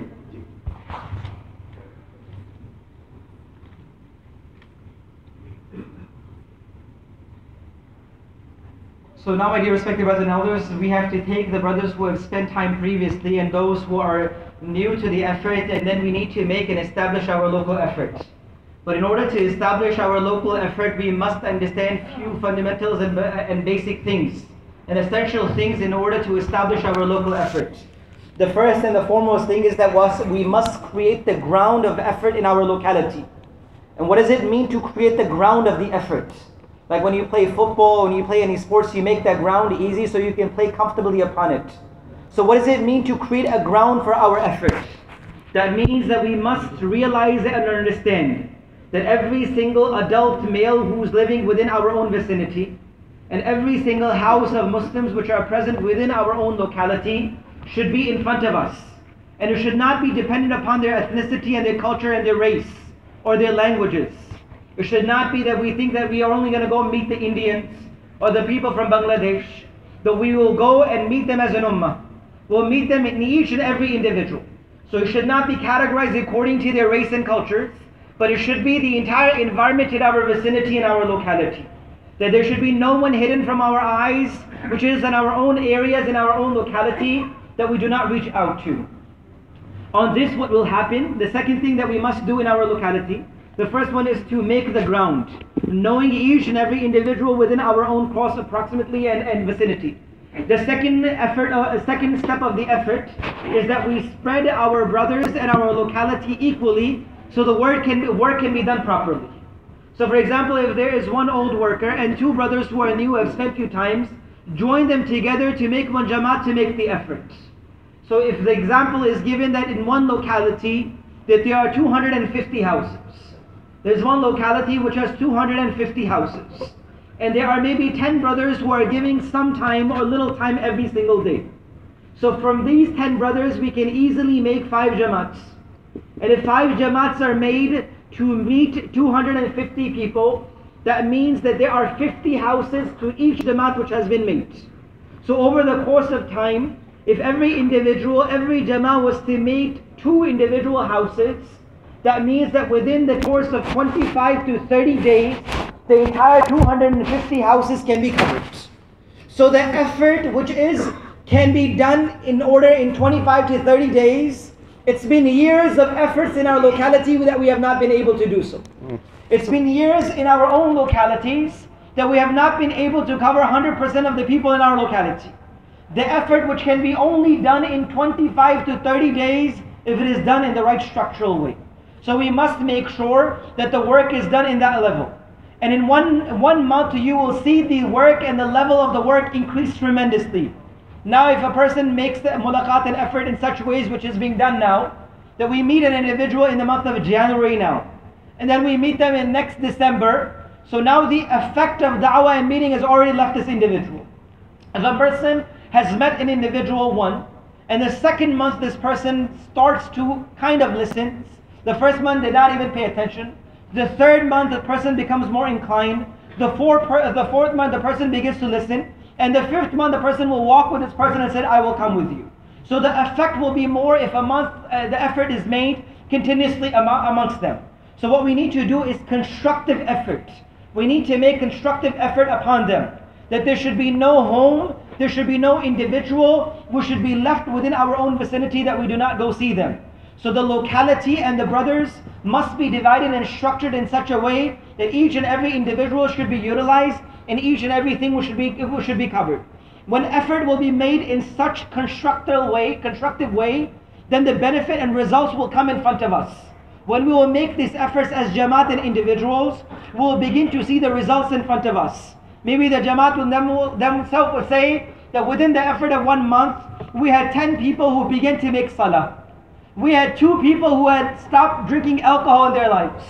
There were 5 people who began to bring their life according to the sunnah of the Prophet of Allah. When they will begin to see the results of their effort, the effort will become easy for them. When a person does not see the benefits of their effort, then they cannot do the effort properly. When a person is involved in tijarat and business and transactions, and they see the benefit and the revenue coming to them, then no one has to force this individual to make this effort. The effort becomes easy for them. So we must make our effort constructively so that we may see the benefit and the effort can become easy in front of us. उसी के साथ हमारी मस्जिद में जो साथी है, उन साथियों का सालाना और माहाना, हफ्ते और महीने भी तय हो जाए कि भाई कौन सा साथी कौन से महीने में 4 महीना लगाए। 4 महीने नहीं लगा सकते हैं तो चिल्ला कौन से महीने में लगाएंगे। जब हमारे साथियों की तरतीब बन जाएगी तो फिर लोगों पर मेहनत आसान हो जाएगी। एक तो साथी तकसीम होना चाहिए, घर तकसीम होना चाहिए, और हमारे साथियों के सालाना वक्त लगाने का और माहाना 3 दिन लगाने के लिए हफ्ता मुतय्यन हो जाए। जब ये 2 का 3 काम हो जाएंगे तो मैदान आपका हमवार हो जाए। अब उसमें काम आपको शुरू करना है तो उसमें चंद बातों का ध्यान रखना है ताकि मेहनत जानदार बने। सबसे पहले इस मेहनत के हर अमल को यकीन के साथ करना है। किसके साथ करना है? यकीन के साथ कि मेरी दीनी, दुनियावी, उखरवी हर छोटे से छोटा और हर बड़े से बड़ा मसले का हल अल्लाह ने इस मेहनत में रखा है। इस यकीन के साथ हर अमल को करना, इसलिए कि अमल नबी का करे और यकीन बनिए का हो तो उस मेहनत के अंदर में कभी भी ताकत जाहिर नहीं होगी। नमाज तो नबी वाली है और यकीन बनिए वाला, तो कभी उस नमाज की तासीर जिंदगी में जाहिर नहीं होगी। इसलिए कि अमल की ताकत उसके यकीन में है। ईमान और एहतिसाब ये 2 बुनियादें हैं किसी भी अमल में जान के पढ़ने के लिए। इसलिए एक तो यकीन के साथ करना कि मेरी ज़िंदगी के हर छोटे बड़े और आखिरत के मसले का हल अल्लाह ने इस मेहनत में रखा है। ये सीरत की रोशनी में हमारा यकीन होना चाहिए। इस यकीन के साथ इस मेहनत को करना। And my dear respected brothers and elders, as we had mentioned that the brothers should be designated to their own localities as specific, separated. The areas itself should be separated and designated, and the times of the brothers should also be specified. When we specify our times of the brothers in our own localities, then when will the specific brother be spending their 4 months? If not 4 months, then when will be they spending their 40 days? When these 3 things will be on structure. When the places and localities will be distributed properly. When the brothers will be distributed properly, and the times will be designated and specified during the course of the month and the year and the days, then the work itself will lift and the work will itself increase. And now, in order to do this work, there are few important things that we must keep in our minds and our hearts and our lives while we are doing this effort and this mehnat. The first and the foremost thing that we must understand and keep in our minds is that we must do every single amal and action in this effort with the right yaqeen. That all of the works of this dunya and akhirah, all of my problems, be it small and big, the solution and the cure for all of this is what Allah has kept with this effort and this mehnat. This is the yaqeen that we must build in the light of seerah of the Prophet of Allah sallallahu alaihi wasallam. That we must do each and every amal in front of us. So when a person will do this amal with this yaqeen, then they will do so. If a person is making salah, but the yaqeen is of a businessman, what effect will they have? A person is doing an amal because the strength of an amal is according to the yaqeen of this amal. The strength of an amal will be according to the yaqeen that this person has. So the first and the foundation and the foremost thing is that each and every one of us who make this amal must have this yaqeen that the solution for each and every single problem, be it small and big, Allah has kept in this amal. دوسری بات یہ ہے کہ ہر عمل کو عظمت کے ساتھ کرنا، کہ ہر عمل بہت بڑا عمل ہے. آپ انداز لگائیں کہ محمد صلی اللہ علیہ وسلم کی انگلی کے ایک اشارے سے چاند کے 2 ٹکڑے ہو گئے. تو جس عمل کے لیے آپ کا جسم اطہر دن تھکتا ہوگا، اس عمل میں کتنی طاقت. جس عمل میں رات گھنٹوں آپ اللہ کے سامنے کھڑے ہوتے تھے، آپ کے پیروں میں ورم آ جاتا تھا، اس عمل میں کتنی طاقت. آپ اللہ کی مخلوق کو راحت پہنچانے کے لیے ان کے پاس جانا، تھکنا، تو اس عمل میں کتنی طاقت.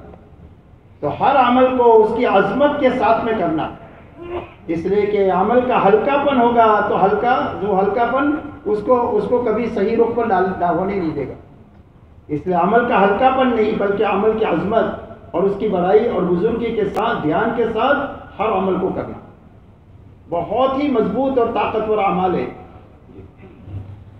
And the second thing that we must understand in doing these amal is that we must do each and every single amal with respect and dignity of this action. The Nabi of Allah sallallahu alaihi wasallam pointed towards the moon, and with this one finger and then pointing towards it, split the moon into 2 pieces. The finger which was with such reverence and awe that the moon was split into 2 pieces. Imagine the entire body of Rasulullah sallallahu alaihi wasallam which was spent in such amal. Imagine the amount of blessings and khair that an individual can receive from the amal that the entire body of Rasulullah sallallahu alaihi wasallam was utilized inside of. And that's why when a person has this inside of them, that the respect and the dignity and the awe of the amal is in front of them, that the amal will become easy for them. When we will begin to consider this amal light, not worth respect and dignity, then the true effect of this amal cannot be in our lives. So we must bring forth the respect and dignity of the amal in front of us. تیسری بات یہ ہے کہ عمل کو قربانی کے ساتھ کرنا. تو قربانی کس کو کہتے ہیں؟ قربانی ملنگ بننے کو نہیں کہتے کہ گھر چھوڑ دیا، کاروبار چھوڑ دیا، بیوی بچوں کو چھوڑ دیا، بستر اٹھا لیا، پورے سال پھریں گے، اس کا نام قربانی نہیں. قربانی کہتے ہیں ہر عمل کو اس کے وقت پر کرنا. آپ نے اپنی سہولت کے لیے مشورے کا وقت طے کیا، تعلیم کا وقت طے کیا، 2.5 گھنٹے کا آپ نے وقت طے کیا. آپ نے پہلا گشت کے لیے دن اور وقت طے کیا، دوسرے گشت کے لیے وقت اور دن طے کیا، اور 3 دن کے لیے آپ نے ہفتے کا تعین کیا، پہلا، دوسرا، تیسرا، چوتھا، اور آپ نے چلہ 4 مہینے کے لیے مہینے کا تعین کیا، قمری مہینے کا. تو عمل کے لیے جو وقت آپ نے طے کیا ہے اس عمل کو اس کے وقت پر کرنا، اس کا نام قربانی ہے. اس لیے کہ جب عمل کو اس کے وقت میں کریں گے تو کبھی نفس پر بوجھ پڑے گا، کبھی دنیا کی چیزوں کو آگے پیچھے کرنا پڑے گا. دنیا کے تقاضے ہر وقت اس سے ٹکرائیں گے، اس محنت سے. تو ان تقاضوں کو پیچھے کرنا، عمل کو اس کے وقت پر کرنا، جی چاہے تو بھی کرنا، نہ چاہے تو بھی کرنا، یہ اس کا نام ہے قربانی. تو اس قربانی کے ساتھ اس عمل کو کرنا، یعنی ہر عمل کو اس کے وقت کے ساتھ کرنا. جب اس کے ساتھ میں اس کو کریں گے تو اللہ ہدایت دیتے رہیں گے.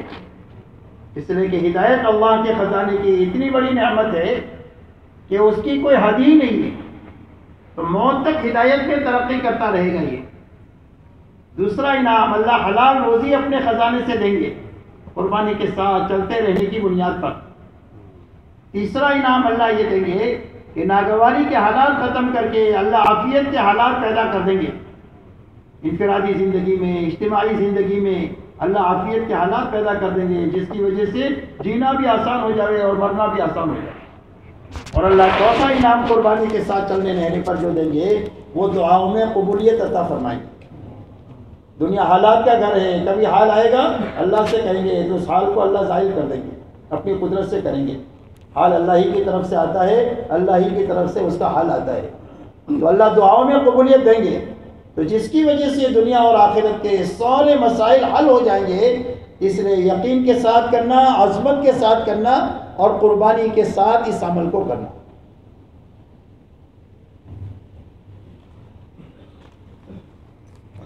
And the third thing that we must realize in doing our a'mal is that every amal should be done with qurbani and sacrifice. The translation or the meaning of qurbani doesn't mean to go and live in wilderness. But the meaning of qurbani itself is to do the amal on its prescribed time. For example, if a person has set a specific time for mashwara, if a person has set a specific time for their ta'aleem, if a person has set a specific time for their visitation of Jawla in their own masjid, in their neighboring locality, a person has specified a specific lunar month for their 3 days or their 40 days, then now when they do and fulfill these conditions and these amal on specific time, this is what is known as qurbani. This is what is known as sacrifice. And when a person will do the amal on their prescribed time, then there will happen two things. The nafs, the desire, the inner self will be affected. And the second thing is that a person will be affected by their dunya itself. The world, the material itself will also be pushed back. Sometimes the needs and necessities will not be fulfilled. But a person will still have to fulfill that command. This is known as qurbani and this is known as sacrifice. So we must fulfill our a'mal and our actions through qurbani and through sacrifice. And when a person will begin to continuously do these actions, then Allah subhanahu wa ta'ala will bestow upon this individuals His favor and His ni'mah and His blessings.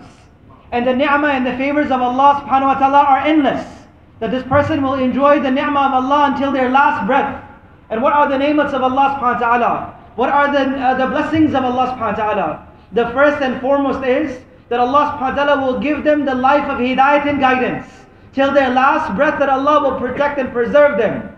And second, Allah subhanahu wa ta'ala will provide them with halal and pure and tayyib rizq and provision and sustenance.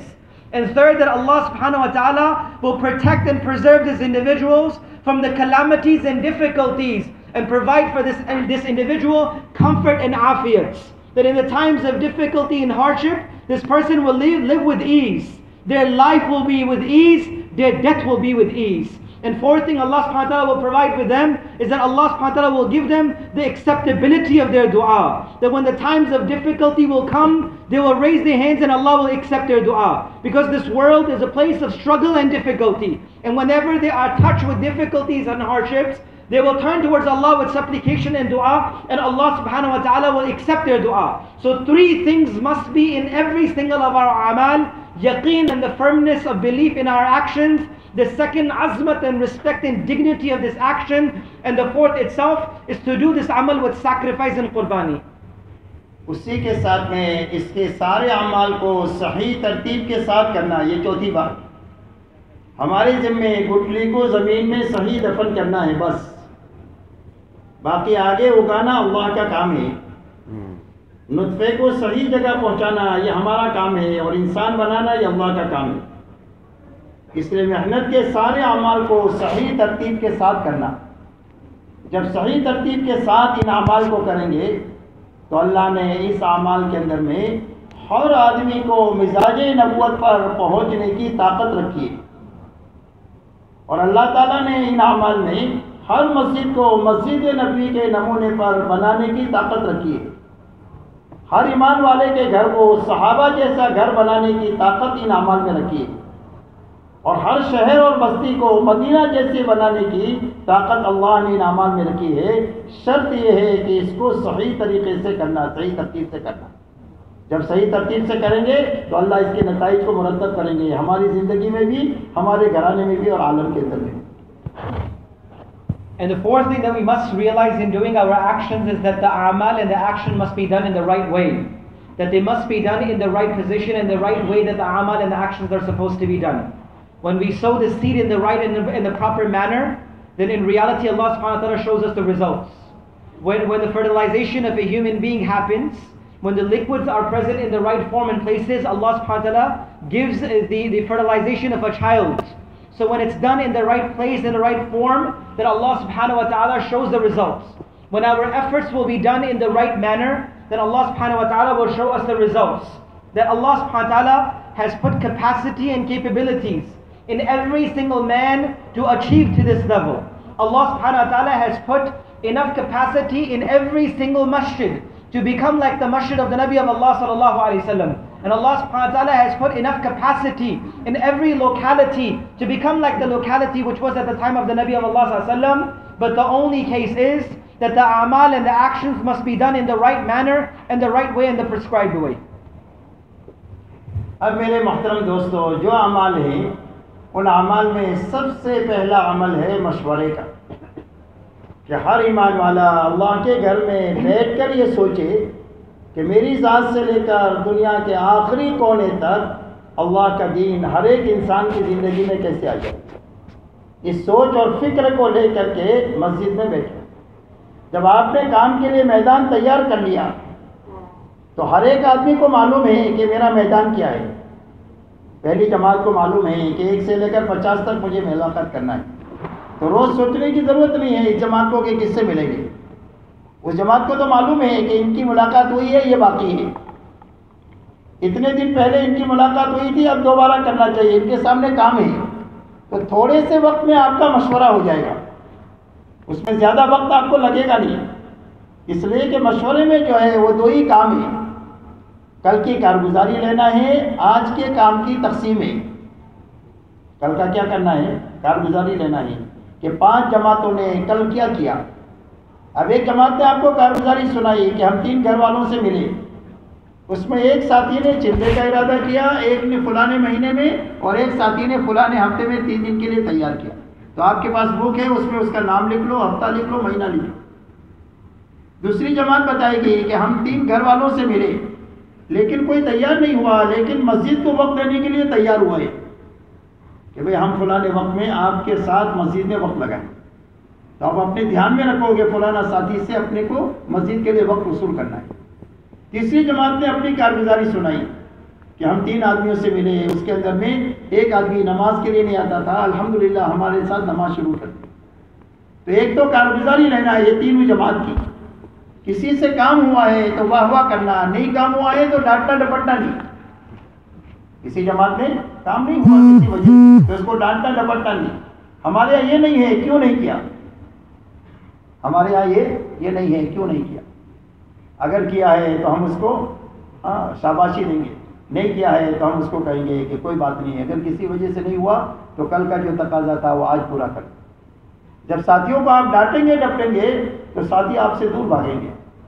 اور جب آپ ان کو پیار سے کام میں لگائیں گے اور لگاتے رہیں گے، ان کی درگزر غلطیاں کرتے رہیں گے، تو یہ روز محنت میں آگے بڑھیں گے آپ کے ساتھ رہ کر. تو آپ نے کارگزاری لینا ہے اور دوسرا کاموں کی تقسیم کرنا ہے. کچھ تقاضے ہمارے وہ ہیں جو روزانہ کے ہیں اور کچھ تقاضے وہ ہیں جو وقتی ہوتے ہیں. ہماری اس محنت میں وقتی تقاضے ہیں. جیسے وقتی تقاضوں میں ایک تقاضا یہ ہے کہ کوئی جماعت نکل رہی ہے تو اس کو وصول کرنا ہے، تو اپنے ساتھیوں کے پر وصولی کی ذمہ داری ڈالو کہ ساتھیوں کو وصول کر کے لائے. پرانے کو بھی کام دو، نئے کو بھی کام دو. جب آپ کام دو گے تو کام پر باقی رہے گا. اس لیے کہ آدمی کو بنانے والی چیز کام ہے، باقی رہنے والی کام ہے، ترقی رہنے والا بھی، ترقی دینے والی بھی کام ہے. اس کے علاوہ دوسری کوئی گولی ہی نہیں. تو اپنے سارے ساتھیوں کو کام دینا، نئےوں کو اور پرانوں کو سب کو. دوسرا تقاضا جو ہے، آپ کے یہاں بستی میں کوئی بیمار ہے، چاہے تبلیغ میں وقت لگاتا ہو نہ لگاتا ہو، ایمان والا ہے تو ہم اس کی عیادت کریں گے. تو اس کی عیادت کے لیے ساتھیوں کو طے کرنا. کسی کا انتقال ہو گیا ہے تو اس کی غمی کے اندر میں تعزیت کے لیے اس کے لیے 2 ساتھیوں کو طے کرنا. کوئی جماعت اپنی مسجد میں آئی ہے تو اس جماعت کی نصرت کے لیے مختلف اوقات مختلف ساتھیوں کو طے کرنا. کمزور جماعت آئی ہے تو ان کو کام سکھانا، مضبوط جماعت آئی ہے تو اس سے کام لینا. یہ تقاضے ہیں. کوئی جماعت آ رہی ہے تو اس کو وہ لانے کے لیے جانا، کوئی جماعت جا رہی ہے تو اس کو روانہ کرنے کے لیے جانا. कोई जमात आ रही है उसकी कारगुजारी सुनना, वापसी के बाद इनको समझाना, कोई जमात जा रही है तो इसको हिदायत देना, ये सारे 2.5 घंटे के तकाजे हैं। कोई हमारी मस्जिद में से कोई जमात में गया हुआ है तो उसके घर के हालात का तफक्कुर करना, अगर मर्द है तो मर्द से मिलना और मर्द नहीं है तो अपनी समझदार औरतों को इनके घर पर मिल भेज कर हालात लेना। ये बड़ा काम है अपने साथियों को जमाने वाला, इसलिए कि एक आदमी की तश्कील में आपने पूरी ताकत लगा दिया, उसके जाने के बाद उसके घर की देखभाल नहीं किया, घर में बीमारी आ गई, बच्चे बड़े हो बीमार हो गए, कोई लेकर जाने वाला नहीं। अब अगर उसका शौहर या उसका भाई या बेटा वापस आएगा और घर वाले ये कहेंगे कि भाई तश्कील में तो 10 मरतबा आए, उसके बाद तो ऐसा ही हमारे से दूर गए जैसा मैयत को कब्र में उतार कर हाथ झटक कर वापस जाते। तो आप बताओ उसके हालात घर वाले सुनाएंगे तो ये काम पर जमेगा कि आपको देखकर दूर से भागेगा। इसलिए सारे काम के तकाजे हैं 2.5 घंटे के, लेकिन ये वक्ती तकाजे हैं, तो इन वक्ती तकाजों को अपने साथियों पर तकसीम करना ताकि सारे साथी सारे तकाजों को करने वाले बने।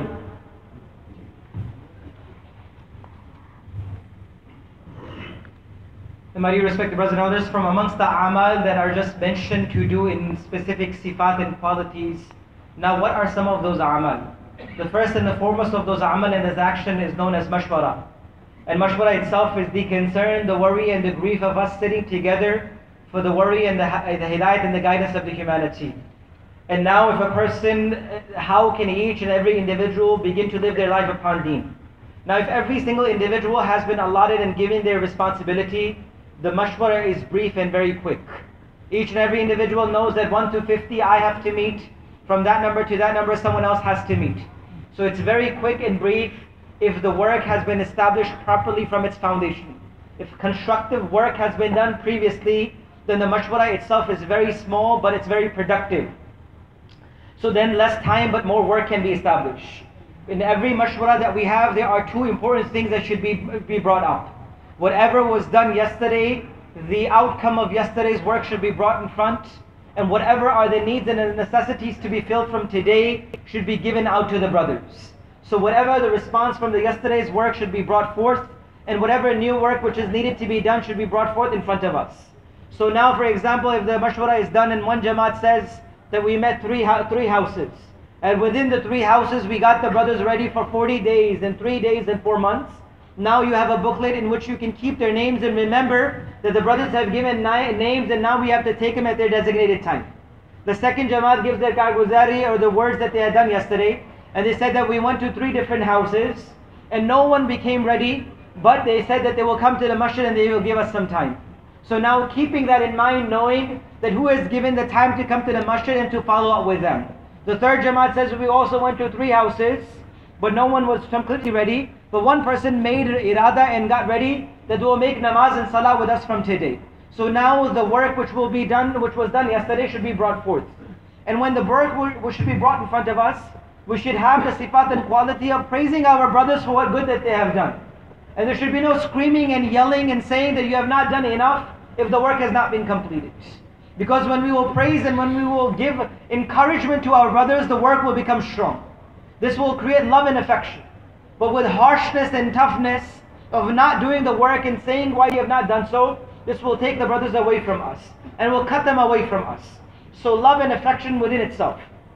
So now the work which needs to be done today, there are 2 important things that can be discussed for the work which needs to be done. There are those needs, taqazas, which are on daily basis. And then there are those taqazas and needs and necessities which are of timely manner. What are those taqazas and needs which are of timely manner? For example, they are not daily, but they are of timely manner. One of them is that there is a jamaat and a brothers who are ready to go out, to go and do wasuli and gather them to go out in the path of Allah subhanahu wa ta'ala. So to designate the brothers on that specific day to go and get wasuli and gather the brothers together so they can go in jamaat. If not that, then if a locality, a person is sick, either they go in jamaat or they don't go in jamaat. But a person in the locality is sick, so we designate few brothers to go and meet these brothers who are sick. A person has passed away, so for condolences within their own houses, go and meet them. Now a person, there's a locality, there's a jamaat within the vicinity. So doing the nusrat of the jamaat itself. now a Jamaat has come within our own locality and they are weak in the Jamaat. So to teach this Jamaat, a Jamaat which is strong in their effort, to go and sit with them and learn from them, to go and drop the Jamaat off somewhere, and to see a Jamaat in a neighboring locality. All of this is something which are the timely taqazas which are there. A brother has gone for 40 days or 4 months from our vicinity and locality. So either go to their houses and meet the men which are present and left back. If there are no men and there are only female or women folk present, then send the wise woman of the locality to go and meet and check for their needs and necessities. And now if the brother who has spent 40 days and 4 months, and he comes back, and he comes and he sees that his wife had been sick and children had been sick, so now the children will and the wives will begin to say that when there was time for you to get tashkil and go out, they met us 10 times. And now when you had left and the sickness and hardships had come, no one had ever come to us.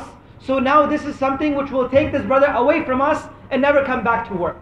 So the two types of taqaza are those which are timely fashioned, which are those which are supposed to be done on specific times. And there are second taqaza which are known as the daily work itself.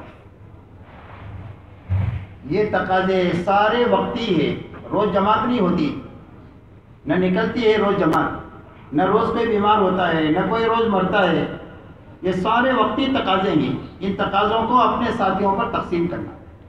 جو دائمی تقاضا ہے ہمیشہ کا، وہ ہر گھر اور ہر فرد والے سے ملنا ہے، اور ملنے کا ایسا نظام بنانا ہے کہ 1 مہینہ ہوتے ہوتے آخری درجے میں 100% گھروں کی اور 100% افراد کی ملاقات ہو جائے. اب میرے دوستو، یہ جتنے کام ہیں کیوں بھائی بیٹھ کر سوچنے سے ہو جائیں گے؟ کیوں بھائی کہ بیٹھ کر سوچ لیا سارے تقاضوں کو تو کام ہو جائے گا؟ سوچ کر کے سوچنے سے اور اس کے بعد وقت فارغ نہ کرنے سے ایسا ہے جیسا ورزش کی سائیکل ہوتی ہے.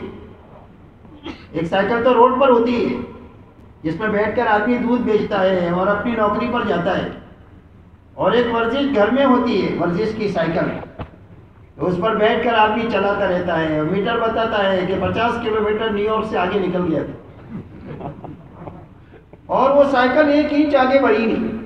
ایسا ہی ہم تبلیغ والوں کا حال ہے. ابھی باتیں بہت ہے، تفریغ وقت ہے ہی نہیں، وقت فارغ کرتے ہی نہیں. جب وقت فارغ نہیں کریں گے تو کام کیسے آگے بڑھے گا؟ اس لیے سارے تقاضے جو پورے ہوں گے وہ روزانہ 8 گھنٹے کی نیت سے کم 2.5 گھنٹہ فارغ کرنے سے ہوں گے. نیت کتنے گھنٹے کی؟ 8 گھنٹے کی. 8 گھنٹہ گھر کا، 8 گھنٹہ کاروبار کا، 8 گھنٹہ دعوت کا. کیوں بھائی ارادہ کرتے ہیں اس کا؟ اللہ آپ کے لیے اس ملک میں ایسا آسان کرے گا جتنا غریب سے غریب ملک میں آسان ہوتا ہے، صرف آپ کی نیت پر.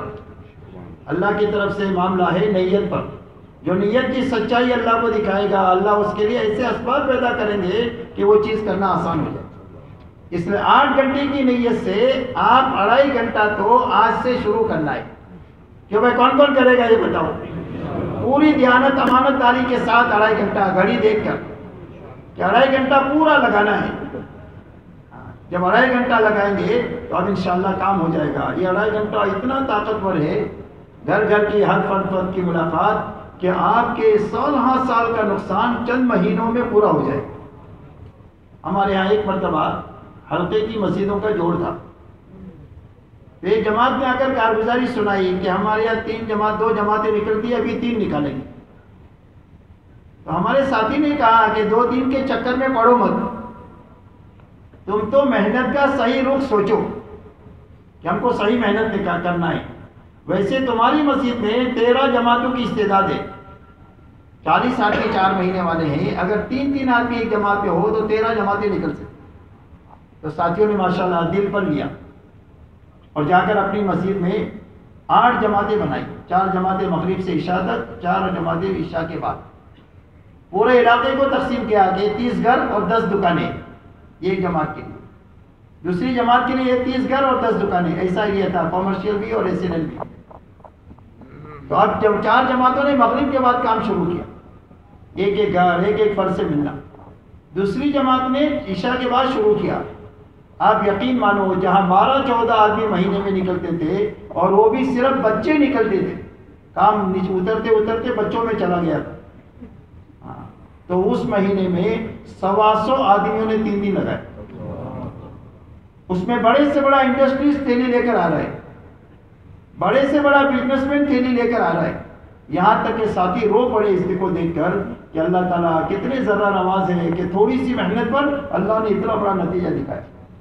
اور 2 مہینہ ہوتے ہوتے 80% بیٹا ہوا عملہ کام پر لگ گیا. اس لیے کہ جب محنت کا رخ صحیح ہو جائے گا تو سب کی طبیعتیں کام پر چلے گی. آج تو حال یہ ہے کہ کسی میں شوق ہوا کام کا, مسجد میں 2 دن آیا بیٹھا, کام نہیں ملا تو تیسرے دن چلا گیا. اس لیے مسجدوں کے کام کو بنیادوں پر لانے کے لیے روزانہ کم سے کم 2.5 گھنٹہ ضرور فارغ کریں. کیوں بھائی کریں گے انشاءاللہ. اب ان 2.5 گھنٹوں میں ان سارے وقتی تقاضوں کو ساتھیوں کو تقسیم کرتے ہوئے ہر گھر ہر فرد کو اپنا نشانہ بنا. اب ملاقات میں کیا کرنا ہے؟ ملاقات کے اندر میں ایسا پالا چھو کر آتے ہیں, ایسا نہیں آنا. جیسا کبڈی کھیلتے ہیں نا, آپ لوگوں نے تو کھیلی نہیں ہوگی, تو کبڈی میں پالا چھو کر بھاگ کے آدمی واپس آ جاتا ہے. تو ایسا 2.5 گھنٹے سے کیا ہوگا؟ اس لیے پالا چھو کر بھاگ کے واپس آنے کے بجائے اپنے ذہنوں میں کام لے کر جانا کہ جس آدمی کے پاس ہم جا رہے ہیں اس آدمی کو اس تقاضے کے لیے تیار کرنا ہے. کوئی تقاضا اپنے ذہنوں میں رکھنا. تو تقاضا آپ کب ذہنوں میں رکھ سکیں گے؟ جب آپ نے مسجد میں یہ ترتیب بنائی ہوگی کہ ہمارے یہاں سال میں یہ 8 جماعتیں چلے کی نکلنی ہے, فلانے مہینے میں نکلنی ہے اور فلانے ساتھی کے ساتھ نکلنی ہے. سال میں 1 یا 2 جماعتیں ہمارے یہاں سے 4 مہینہ نکلنے کی ہے اور فلانے مہینے میں نکلنے کی. مہینے کے ہر ہفتے میں 3 دن کی جماعت نکلنی ہے. اب جب آپ کے ایک ذہن میں کام تیار ہے, اب آپ لوگوں کے پاس جائیں. اب ایک آدمی کے پاس جا کر آپ سب سے پہلے موقع محل دیکھ کر ایمان کی اور آخرت کی اور دین میں کامیابی کی اور بے دینی میں ناکامی کی بات کرو. یہ ضرورت ہے امت کی کہ اللہ کی بڑائی سمجھائی جائے, اللہ کے انعامات سمجھائے جائے, اللہ کے حکموں میں کامیابی سمجھائی جائے, اللہ کے حکموں کے توڑنے میں ناکامی سمجھائی جائے اور انسانوں کو آخرت سمجھائی جائے, اس لیے کہ آخرت اوجھل ہو چکی ہے. اب یہ باتیں روز ہمارا مجمع 2.5 گھنٹہ یہ باتیں کرنا چاہیے. ہمارا مجمع روز 2-2.5 گھنٹہ یہ ایمان آخرت کی اور دین میں کامیابی کی بات کرنا چاہیے. اور یہ بات سمجھانے کے بعد اب آپ ان کو کہو کہ اتنے بڑے کام کے لیے الحمدللہ 4 مہینے کی جماعتیں نکلتی ہے اور اپنی مسجد سے بھی 4 مہینے کی جماعت فلانے مہینے میں نکل رہی ہے. آپ اس کے لیے ارادہ کرو. آپ گھبراؤ مت, ڈرو مت 4 مہینہ کہنے سے. آج تو ہماری زبان پر 4 مہینہ نکلتا ہی نہیں ہے, اتنے ہم مرعوب ہیں مجموع سے. تو ڈرے بغیر گھبرائے بغیر آپ 4 مہینے کی بات کرو. ایسا نہیں ہے کہ پہلی ملاقات میں تیار ہو جائے گا, کوئی بات نہیں. نہ ہی تو کہے گا کہ بھائی, نہ ہی کہے گا کہ دھکا مارے گا, صرف نہ ہی کہے گا. کیا مسئلہ ہے؟ تو تھوڑا سا برداشت کر لو, فوراً آپ نیچے اتر جاؤ. 4 مہینے کی بعد دعوت کر دینے کے بعد کہ بھائی یہ 4 مہینے کے لیے تیار نہیں ہے, بھائی اپنے یہاں سے چلے کی جماعتیں بھی جا رہی ہے, آپ کے لیے کون سے مہینے میں سہولت ہوگی چلے کی؟ تو کہے گا میرے لیے فلانے مہینے میں ہے. تو اچھی بات ہے, فلانے مہینے میں تو ہمارے پاس جماعت بن رہی ہے. اگر فلانے مہینے میں ہمارے پاس جماعت نہیں ہوگی, وہ کہے گا فلانے مہینے میں میرے آسانی ہے, ہم کہیں گے ہم تو دسمبر میں جانے والے, کیونکہ وہ نکلے گا یہ. تو اس کے لیے اپنے ساتھیوں کو پورا سال میں تقسیم کرنا ہے تاکہ جس میں جو سہولت ہو اس میں جائے. ایسے ہفتوں میں ہمارے ساتھی تقسیم ہونا چاہیے. وہ کہے گا مجھے 3 دن کی سہولت ہے لیکن پہلے ہفتے میں ہے, آپ کہیں گے ہماری مسجد سے 4تھے ہفتے میں جماعت چلتی ہے, کیونکہ بھائی 4تھے ہفتے میں نکلے گا, اس کے لیے تو آسانی نہیں ہے. تو اس لیے آپ جو ہے ان کی چلے کی تشکیل کرو. چلنے کے لیے تیار نہیں ہوا, کوئی بات نہیں, منہ میلا مت کرو, کسی کے ساتھ ناراض نہیں ہونا, دروازہ توڑ کے نہیں آنا, کھلا رکھ کر آنا.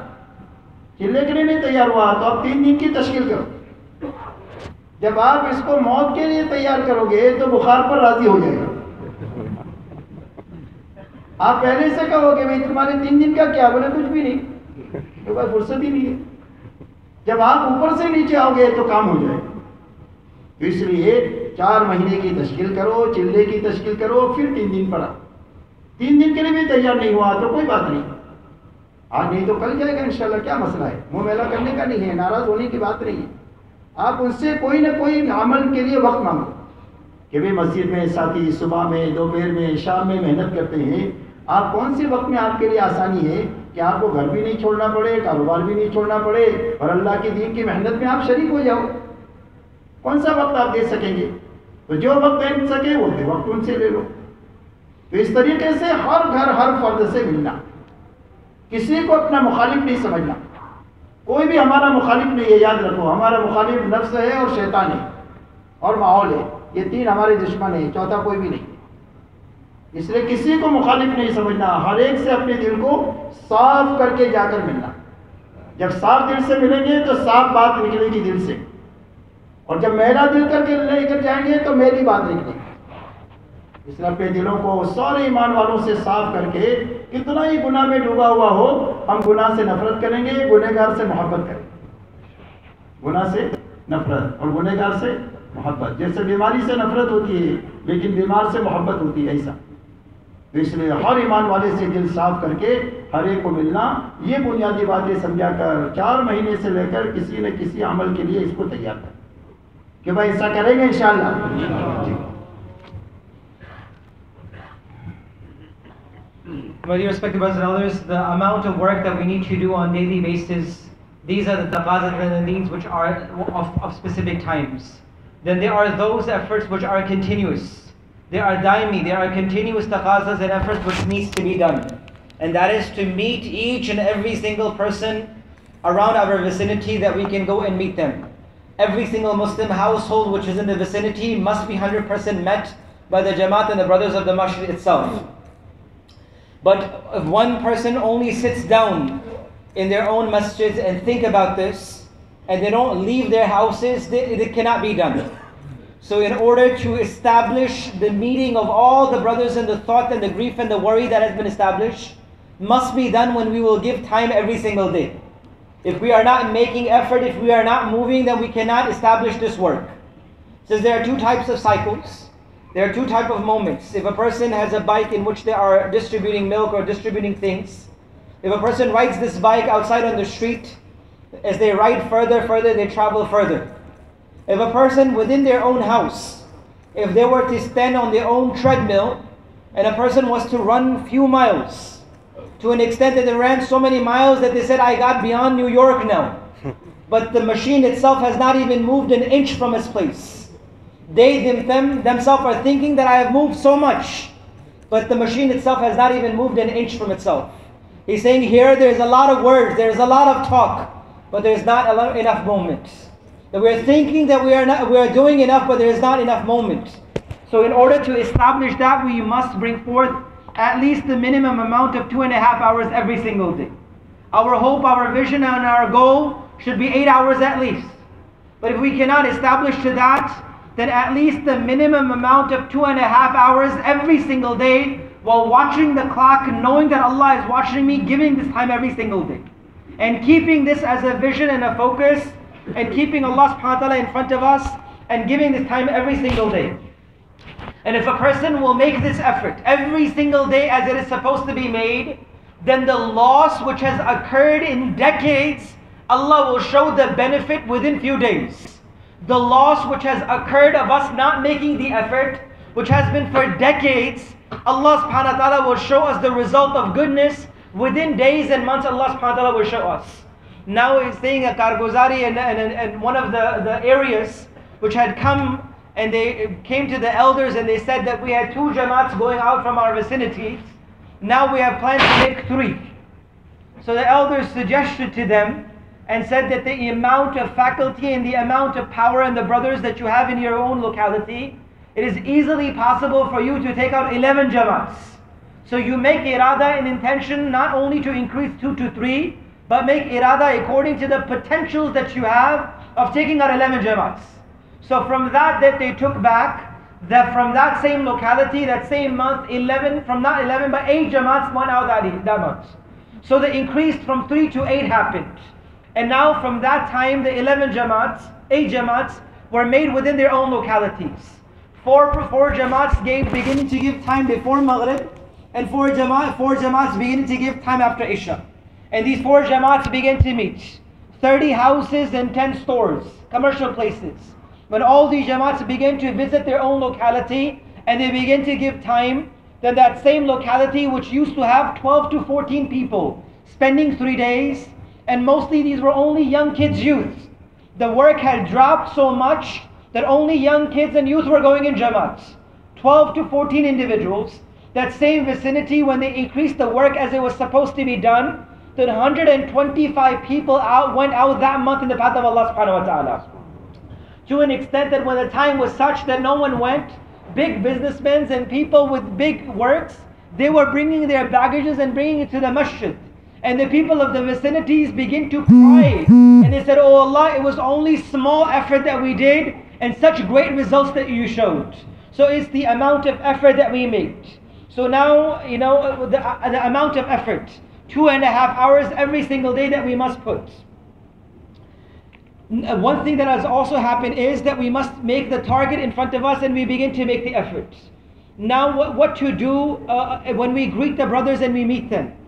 We should not be scared and we should not be worried about putting the taqazas and the need in front of the brothers to go out in the path of Allah subhanahu wa ta'ala for 4 months. So when we should greet the brothers, when we should meet our brothers, we should make sure that the brother themselves and we also benefit. And now we should also all talk about 3 important things with them.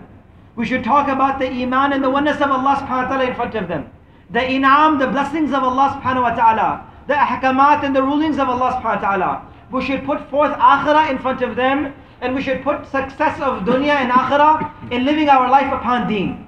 So when we will begin our talks with these individuals based upon iman and akhirah and deen and the success upon deen, then we can bring forth the taqazas and need in front of them. We should not be there as we can go and touch them. Our respected Shaykh is mentioning an example. There's a specific sport which is equal to some sort of football and rugby, that there are 2 games and 2 players and 2 teams. They stand in front of each other face to face. The issue or the goal is that you run from one place to the other and you touch the opposite team and you run back without being captured. So he says, now we have made the effort of our jawla and our visitation just like this. That we go and we touch them and we come back so no one can touch us. So it's not just going and touching, but in reality to bring forth the needs in front of them. We should not be afraid of putting the taqazas and the iradas of 4 months in front of them. That when we will speak to them about iman, when we will speak to them about akhirah, when we will speak to them about the success in deen, and then we tell them to inquire all of this, we must go out in the path of Allah subhanahu wa ta'ala for 4 months, then what's the most they can do? They can say no. They will not push you, they will not shove you. At least they will say no. But that's why we just take it. But from that no, we should not become disheartened. But what we should do is that we should put in front of them that if you cannot go for 4 months now, then you should make irada for 40 days. The brothers are going in this specific months and this specific times of what is suitable for you. If this individual says this month is suitable for me, and the brothers of the masjid say, you know what brother, we are only ready in this month. So this brother himself will be lost. So we designate our brothers of our locality and vicinity in different months so that whenever anyone gets ready, they can take the jamaat with them. And if he doesn't get ready for 40 days, then we ask the brother for going for 3 days. So making sure that from every single week, there are someone within our own vicinities and our masajid ready to spend out for 3 days. We never become disheartened. We never lose hope. That in reality, when we get brothers ready for death, then they will at least get ready for the fever. If we don't get them ready for death, they will never be ready for the fever. So we are not getting them on the level that we need to put them upon, so we make sure we do so. If not today, then we ask them for anything else, the time that they can give, what time that they can come, and they can sit with the brothers of the masjid. We have no opposition. We have no enemies. There is no one who is against us. We go with an open heart. The only opposition or our enemies is our nafs, our desires, the shaitan and the environment. We should not hold grudges against anyone. That we're not going to go meet that person, that person. There's no one against. We go meet everyone. When we go with clean hearts, then we will give clean talks. Our words will be clean if our hearts will be clean. If our hearts are dirty, then the words themselves will be dirty as well. So our hearts need to be clean, and we must meet them. As we hate the sin, but we do not hate the sinner. Such as that we hate the sickness, but we love the one who is sick. We take care of them, we fulfill their needs and necessity. So the hate is for the sickness, not for the one who is sick, but there is love for them. So we can hate the sin, but we cannot hate the sinners themselves. So to go and meet them with love and affection. मेरे मोहतरम दोस्तों, हर घर में जितना बड़े को अहमियत देना है इतना अपने बच्चों को भी और तलबा को भी अहमियत देना है। कि जो बच्चे हमारे स्कूलों में, कॉलेजों में पढ़ते हैं, यूनिवर्सिटियों में पढ़ते हैं, उनको भी इतना ही एहतिमाम देना है जितना बड़ों को एहतिमाम देना है। और इनको इस मेहनत में लगाने के लिए अपनी तमाम तर ताकत और तवानाई को लगाना है। वरना जिन लोगों के हाथों मुल्कों के काम उठते हैं, जब इनका इंतकाल हो जाता है तो तबलीग इनके साथ दफन हो जाती है। इसलिए हमारी नस्लों को और हमारी औलाद को अहमियत के साथ इस मेहनत में लेना। उसी के साथ में मेरे दोस्तों तीसरा अमल है तालीम का। मस्जिद में जो तालीम होती है अपने आप को मोहताज समझकर अमल की नीयत से उसको सुनना और पाबंदी के साथ सुनना, ये ईमान के लिए पानी की जगह है। और तालीम की मिसाल ऐसी है जैसे गोली की। आदमी गोली खाता है, यहाँ घुटनों में दर्द है तो यहाँ असर करेगी, और अगर सर में दर्द है तो यहाँ असर करेगी मेडिसिन, दवाई। ऐसा ही ये तालीम का होता है। अगर ईमान में खोट है तो ईमान की खोट तालीम की बरकत से दूर हो जाएगी। नमाज में सुस्ती है तो नमाज की सुस्ती तालीम की बरकत से दूर हो जाएगी। घरों में झगड़े हैं तो झगड़े तालीम की बरकत से दूर हो जाएगी। हलाल और हराम की रियायत नहीं है ज़िंदगियों में तो हलाल हराम की रियायत तालीम की बरकत से आएगी। रिया और शोहरत के जज्बा है तो इखलास तालीम की बरकत से आएगा। और दुनिया ही में सब कुछ लगाने का इरादा है तो अल्लाह ताला दावत में लगाने का हौसला और जज्बा देंगे। जो कमियां ज़िंदगियों में हैं वो तालीम की बरकत से अल्लाह दूर फरमाएंगे। इसलिए पाबंदी के साथ रोज़ तालीम में अपने आप को अमल की नीयत से मोहताज बना करके बिठाना। And my respected brothers and elders, as we pay importance to the elders of our vicinity, the same amount of importance must be paid to our youth and our youngsters. Those who are in colleges and high school, the same amount of importance must be paid upon them. That we put all of our efforts and struggles so they may understand this work and be able to do this work in a proper manner. So we are not left in a way that when a person who is able to run an entire country, when he dies and leaves this world, he takes and buries the effort with him in the qabr and doesn't leave anyone behind to do the effort afterwards. So the amount of effort that we put upon and the fikr and the concern upon the adults, we must make sure upon the youth and the youngsters, the effort must be also placed upon them. The third amal that has the importance that we should be doing on daily needs is the amal of ta'aleem. And the ta'aleem and the ta'aleem itself must be done with yaqeen and with continuity.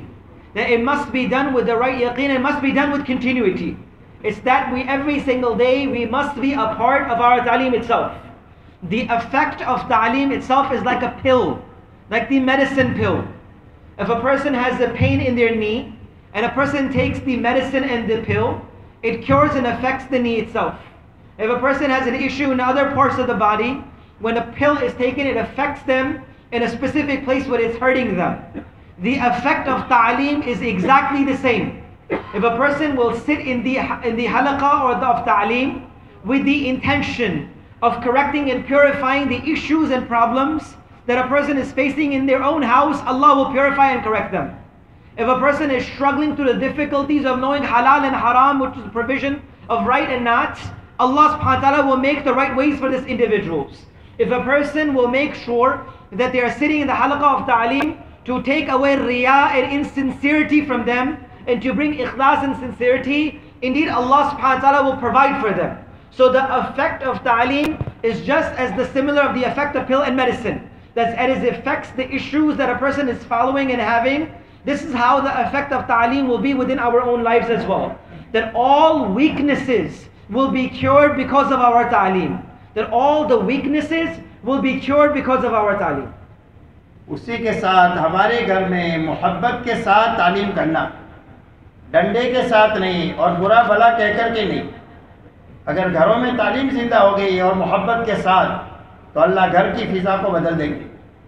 मौलाना इनामुल हसन साहब रहमतुल्लाह अलैह फरमाते थे कि घरों में जितने बेदीनी के सुराख खुले हुए हैं अल्लाह तालीम की बरकत से बंद कर देंगे। इसलिए अपने घरों में बारी बारी सबसे तालीम कराना, 6 नंबर के मुज़ाकरे बारी बारी कराना, अपने घर में कुरान के सीखने की फ़िज़ा बनाना कि छोटे बड़े सारे कुरान पाक को सीखें, और अपने घर में दावत की फ़िज़ा बनाना کہ گھر کا ہر ایک فرد دوسرے کی ہمت کے ساتھ تشکیل کرے کہ یہ اعمال اپنے گھروں میں زندہ کرنا ہے. اس کی برکت سے ہمارے گھر نمونہ بن جائے.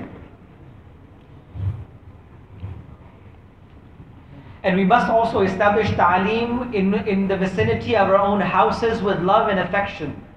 And we should establish the ta'aleem in our own homes with love, not with harshness, not with a stick in our hand, but with love and comfort inside our own houses with compassion to begin ta'aleem. When Rahmatullah used to say that the evil and the holes of batil and wrong which are present in the houses will all be closed up because of the ta'aleem of the house. The holes of batil and wrong and evil which are within the household will all be closed because of the ta'aleem within the houses. So we must make sure that we must establish ta'aleem within our own houses, with the mudhakara of the sifats, and the learning of the Quran, and the mashwara and the thoughts, and the learning of Quran. All of these a'mal must be established within our own houses with love and affection. اسی کے ساتھ میں ہفتے میں مسجد کا گشت، اس کے ذریعے سے 100% نمازی بنے اور ہر گشت سے نقد جماعت نکلے، اس کی کوشش کرنا. دوسرے گشت کے ذریعے سے ہر اس بستی میں جہاں مسجد ہے لیکن اجازت نہیں ہے، یا ایمان والے ہیں لیکن وہاں مسجد نہیں ہے، تو ہر اس محلے میں مسجد وال جماعت 3 مہینے، مسجد والی جماعت 3 مہینہ محنت کر کے بنانا. ہر ہفتے جا کر وہاں کے لوگوں کی تشکیل کرنا اپنے ساتھ نکلنے کے لیے. جب 3 مہینے میں 12-15 آدمیوں کو اپنے ساتھ آپ 3 دن میں نکال دیں گے تو یہی لوگ وہاں یہ اعمال کو زندہ کر دیں گے. تو اس طریقے سے اس کی محنت کرنا. مہینے میں 27 دن اپنے گھر کاروبار میں حلال طریقے سے لگتے ہوئے ان سارے اعمال کو کرتے ہوئے اپنی جماعت خود بنانا 27 دن میں. اللہ یہ دن دکھا دے کہ آپ کی 5 جماعتیں بنی ہیں تو 5 جماعتیں 3 دن کی نکل جائیں کہ ہر آدمی، ہر جماعت 50 گھروں میں اپنی جماعت بنا رہی ہے. یہ رخ اللہ کل قائم کریں گے اگر محنت کا یہ رخ قائم کیا تو اس لیے ہر آدمی پرانا اپنی جماعت خود بنائے اور 3 دن میں 2 چیزوں کو سامنے رکھنا، ایک وقت پورا لگانا اور ایک اعمال پورے کرنا. وقت پورا لگانے میں 72 گھنٹے لگانا، بھلے تنخواہ کٹا کر آپ کو 1 دن چھٹی لینی پڑے تو یہ اللہ کے یہاں نقصان نہیں شمار ہوگا، قربانی شمار ہوگی اور اللہ تعالیٰ کئی گنا دنیا اور آخرت میں دیں گے. تو ایک تو وقت پورا لگانا، دوسرا اعمال پورے کرنا.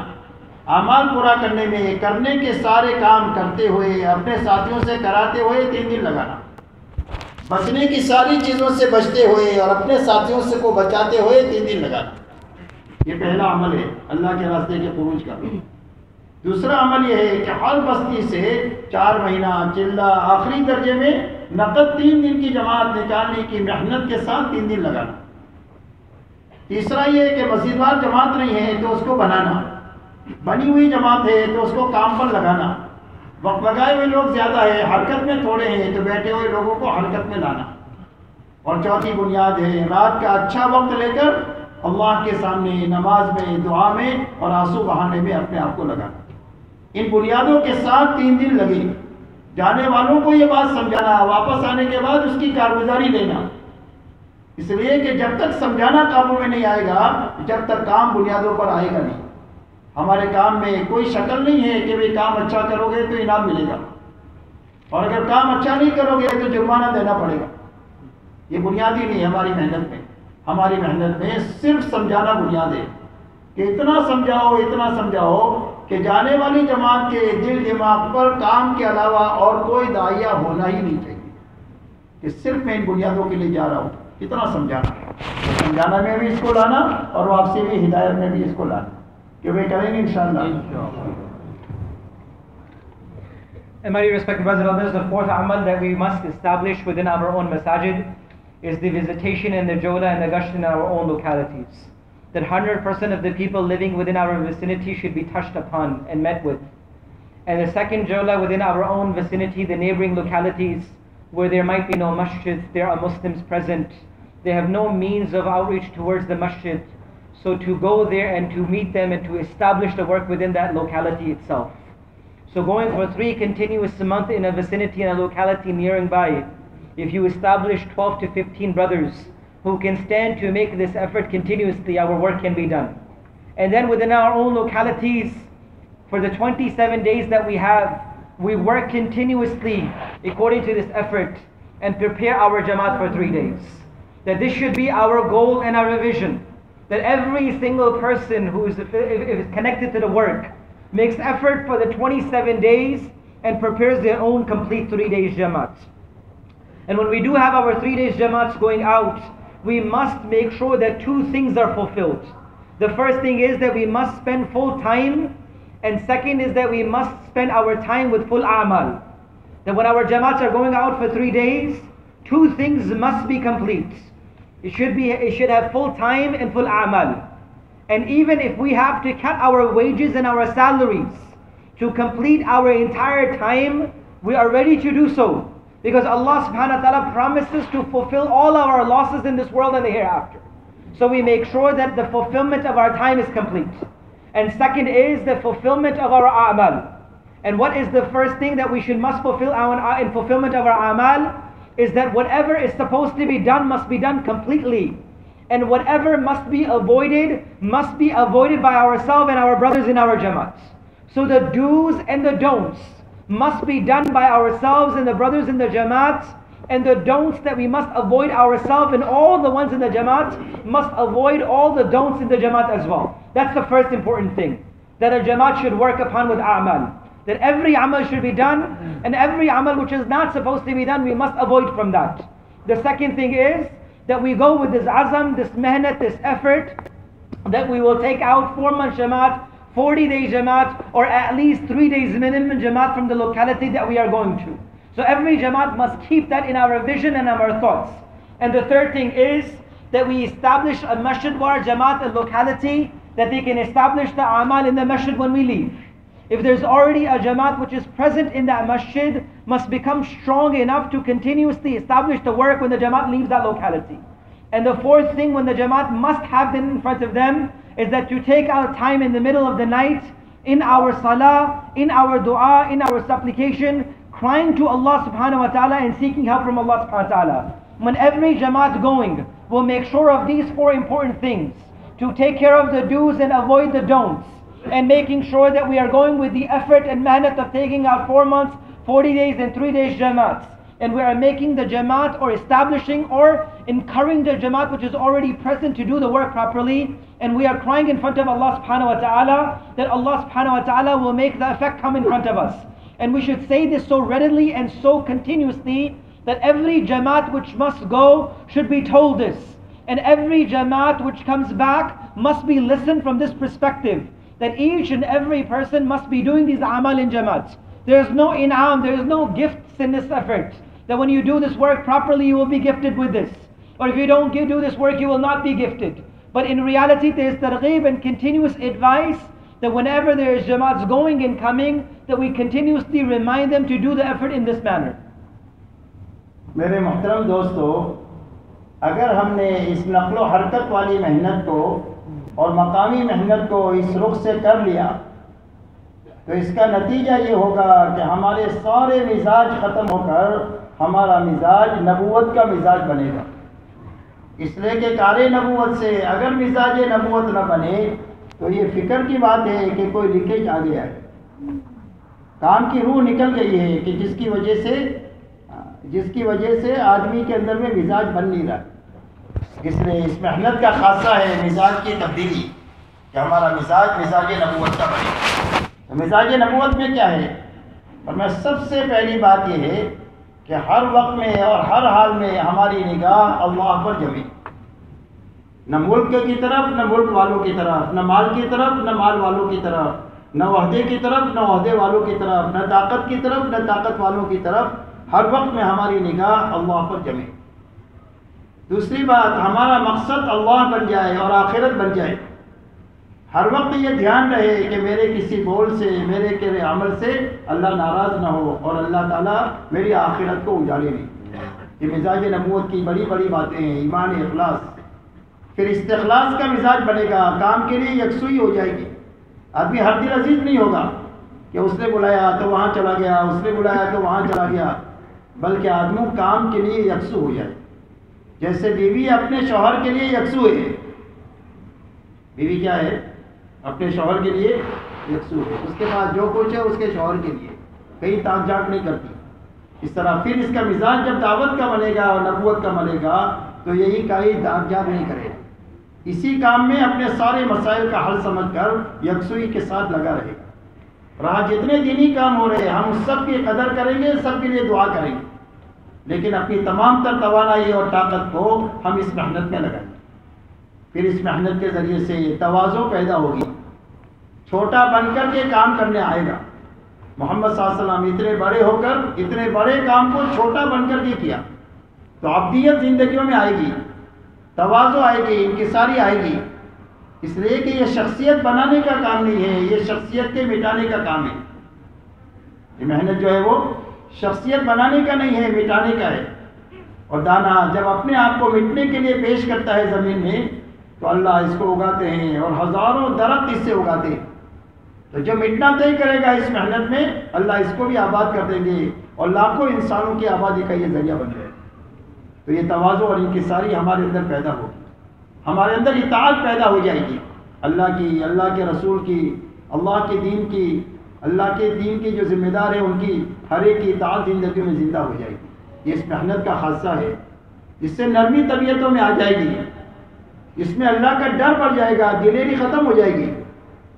آج تو جتنا آدمی آگے بڑھتا ہے اتنا دلیر بن جاتا ہے، تو دلیری ختم ہو کر اللہ کا ڈر پیدا ہو جائے گا. حضور صلی اللہ علیہ وسلم فرماتے ہیں میں تم سب سے زیادہ اللہ سے ڈرنے والا ہوں اور اللہ کی ناراضگی سے بچنے والا ہوں. اتنی محنت کرنے کے بعد صدیق اکبر اتنے بڑے ہو کر یوں کہہ رہے ہیں کاش کسی مومن کے بدن کا بال ہوتا، کاش میں درخت کا ایک تنکا ہوتا جس کو جانور کھا لیتے، کالک میں دمبا ہوتا جس کو ایمان والے کھا لیتے. اتنا ڈر ہے. حضرت عمر رضی اللہ تعالیٰ عنہ اتنے بڑے آدمی ہیں کہ آپ نے فرمایا میرے بعد اگر نبوت کا سلسلہ ہوتا تو عمر نبی بنائے جاتے. اتنا بڑا آدمی. وہ یوں کہتا ہے جب ان کا حادثہ ہوا تو اپنے بیٹے سے کہ تیرے باپ کے سر کو زمین پر ڈال دے، شاید اللہ کو میری بے کسی پر رحم آ جائے. اتنا بڑا آدمی اللہ سے ڈر رہا ہے. اور کہا اللہ یوں کہہ دے کہ ایک کے سوا سارے جہنم میں چلے جاؤ، سب تو مجھے اللہ کی رحمت سے امید ہے کہ میں جنت میں جاؤں. اور اللہ یہ کہہ دے کہ ایک کے علاوہ سارے جنت میں چلے جاؤ تو مجھے اپنے جہنم میں چلے جاؤ تو مجھے اپنے اعمال کا ڈر یہ ہے کہ وہ جہنم میں جانے والا کہیں میں نہ ہوں. اتنے ڈر کے ساتھ میں جینے والے تھے. 100% صحابہ روتے ہوئے دنیا سے گئے. 100% صحابہ روتے ہوئے گئے.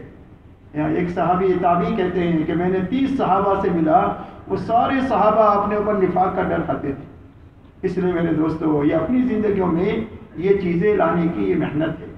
اگر یہ چیزیں آ رہی ہے تو آدمی سمجھے محنت کا رخ صحیح ہے، اور اگر نہیں آ رہی ہے تو اپنی محنت کے بارے میں فکر کی ضرورت ہے کہ کہیں اس کے اندر میں کوئی لیکیج تو نہیں آ گیا، کہیں اس کا نہج تو نہیں بدلا، کہیں اس کی روح کو نہیں ختم ہوئی، صرف روٹین تو نہیں آئی میری زندگی میں جس کے نتیجے میں یہ چیزیں پیدا نہ ہو. اس لیے میرے دوستو بڑا کام اللہ نے دیا ہے، اللہ اس کو قدردانی کے ساتھ ہمیں کرنے کی توفیق عطا فرمائے.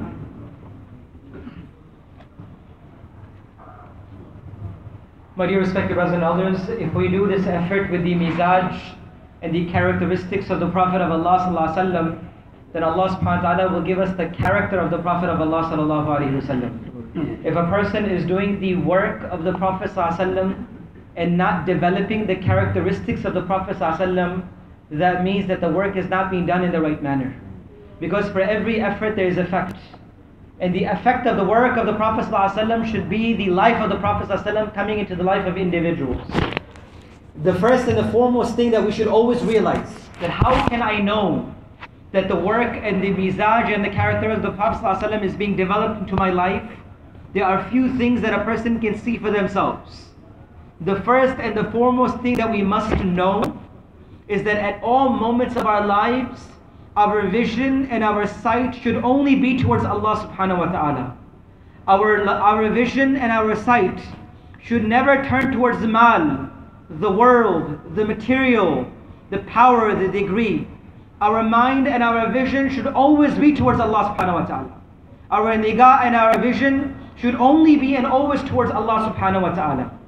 And the second thing, from amongst the characteristics of the mizaj of the Nabuwah, and the characteristics of Nabuwah is that our maqsad and our sole goal should be Allah subhanahu wa ta'ala.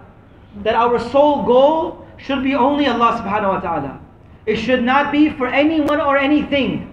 It should only be for Allah subhanahu wa ta'ala. And when a person will do the work, keeping the maqsad and the vision to only achieve Allah subhanahu wa ta'ala, then a person will become loyal and steadfast in doing what they are doing. As a wife, she is loyal to her husband, and she stays within the vicinities and the love and the sight of her own husband, and she doesn't go everywhere. So same way, when a person will keep the maqsad and their vision and their last goal to be Allah subhanahu wa ta'ala, then they will not turn towards any direction. Then their whole vision and their focus will be this effort. Yes, we will respect, we will dignify, and we will honor all the efforts. But the effort itself, all the energies, all the capacities will be spent and put on the work of Rasulullah sallallahu alaihi wasallam. And then this work itself is creating within ourselves humility and humbleness. If this work is creating humility and humbleness inside of us, then in reality the characteristics of Nabuwah is being developed. If doing this work we are not developing humbleness, if we are not developing ourselves to be lesser than others, then the characteristics of the Nabuwah is not coming inside of us. To erase myself, to erase oneself in this effort is the characteristics of the effort that must be developed inside of us. Ita'at and obedience should be developed in our lives. Softness should be brought into our lives. Fear of Allah, the consciousness of Allah, and the awareness of Allah should be there.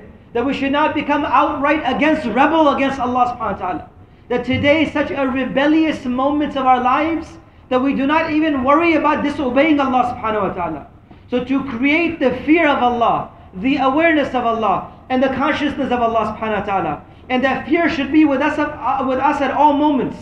The Nabi of Allah sallallahu alaihi wasallam would say that indeed I fear Allah subhanahu wa ta'ala the most amongst you.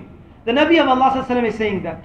Abu Bakr as-Siddiq radiallahu anhu is saying that I wish I was a blade of grass. I wish and I desire that I was a hair on the body of a mu'min. I wish that I was a sheep which was cut and it was eaten off. Umar bin Khattab radiallahu anhu, a man of such caliber, that the Nabi of Allah sallallahu alaihi wasallam said, if there was a Nabi after me, it would have been you, O Umar bin Khattab. But Allah subhanahu wa ta'ala has closed the drawer of prophecy. Umar radiallahu anhu, in the time of his demise, is telling his son, "O my son, place my head to the ground, that may I rub my head on the ground and dirt, that Allah can have mercy upon me and Allah can forgive me."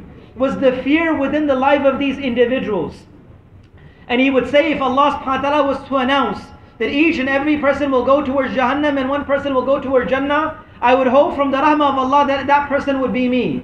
And if it was announced that each and every person will go towards Jannah and one person will go towards Jahannam, I would fear for my actions and amal that would be me, that person would be led towards Jahannam.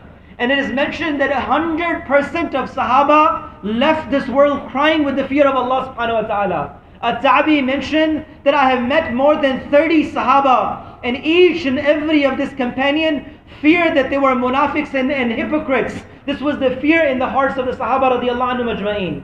And that's why if any good comes to us, if the good is not coming to us, then we will realize the ruh and the soul of the effort will not be present in front of us.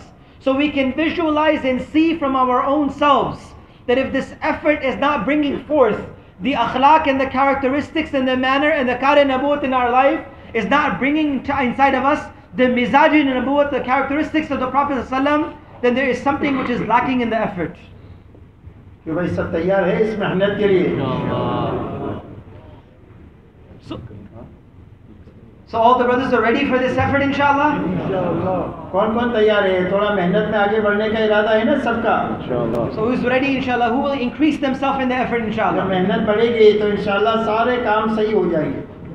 मेहनत भी बढ़े और सही तरीके से बढ़े. तो भाई जिसने पहले मजलिस में नाम नहीं लिखा है वो खड़े होकर 4-4 महीने लिखा है आपने. बताओ हिम्मत से करने का काम है, करने का ज़माना है. खूब हिम्मत से अपने आप को पेश करे भाई. So the effort should increase, and the effort should increase in the right direction. So for the brothers who have not given time in this majlis and gatherings as of yet, give irada and intention. This is the time to do it, and this is the time that we give irada and intention, inshallah. What do you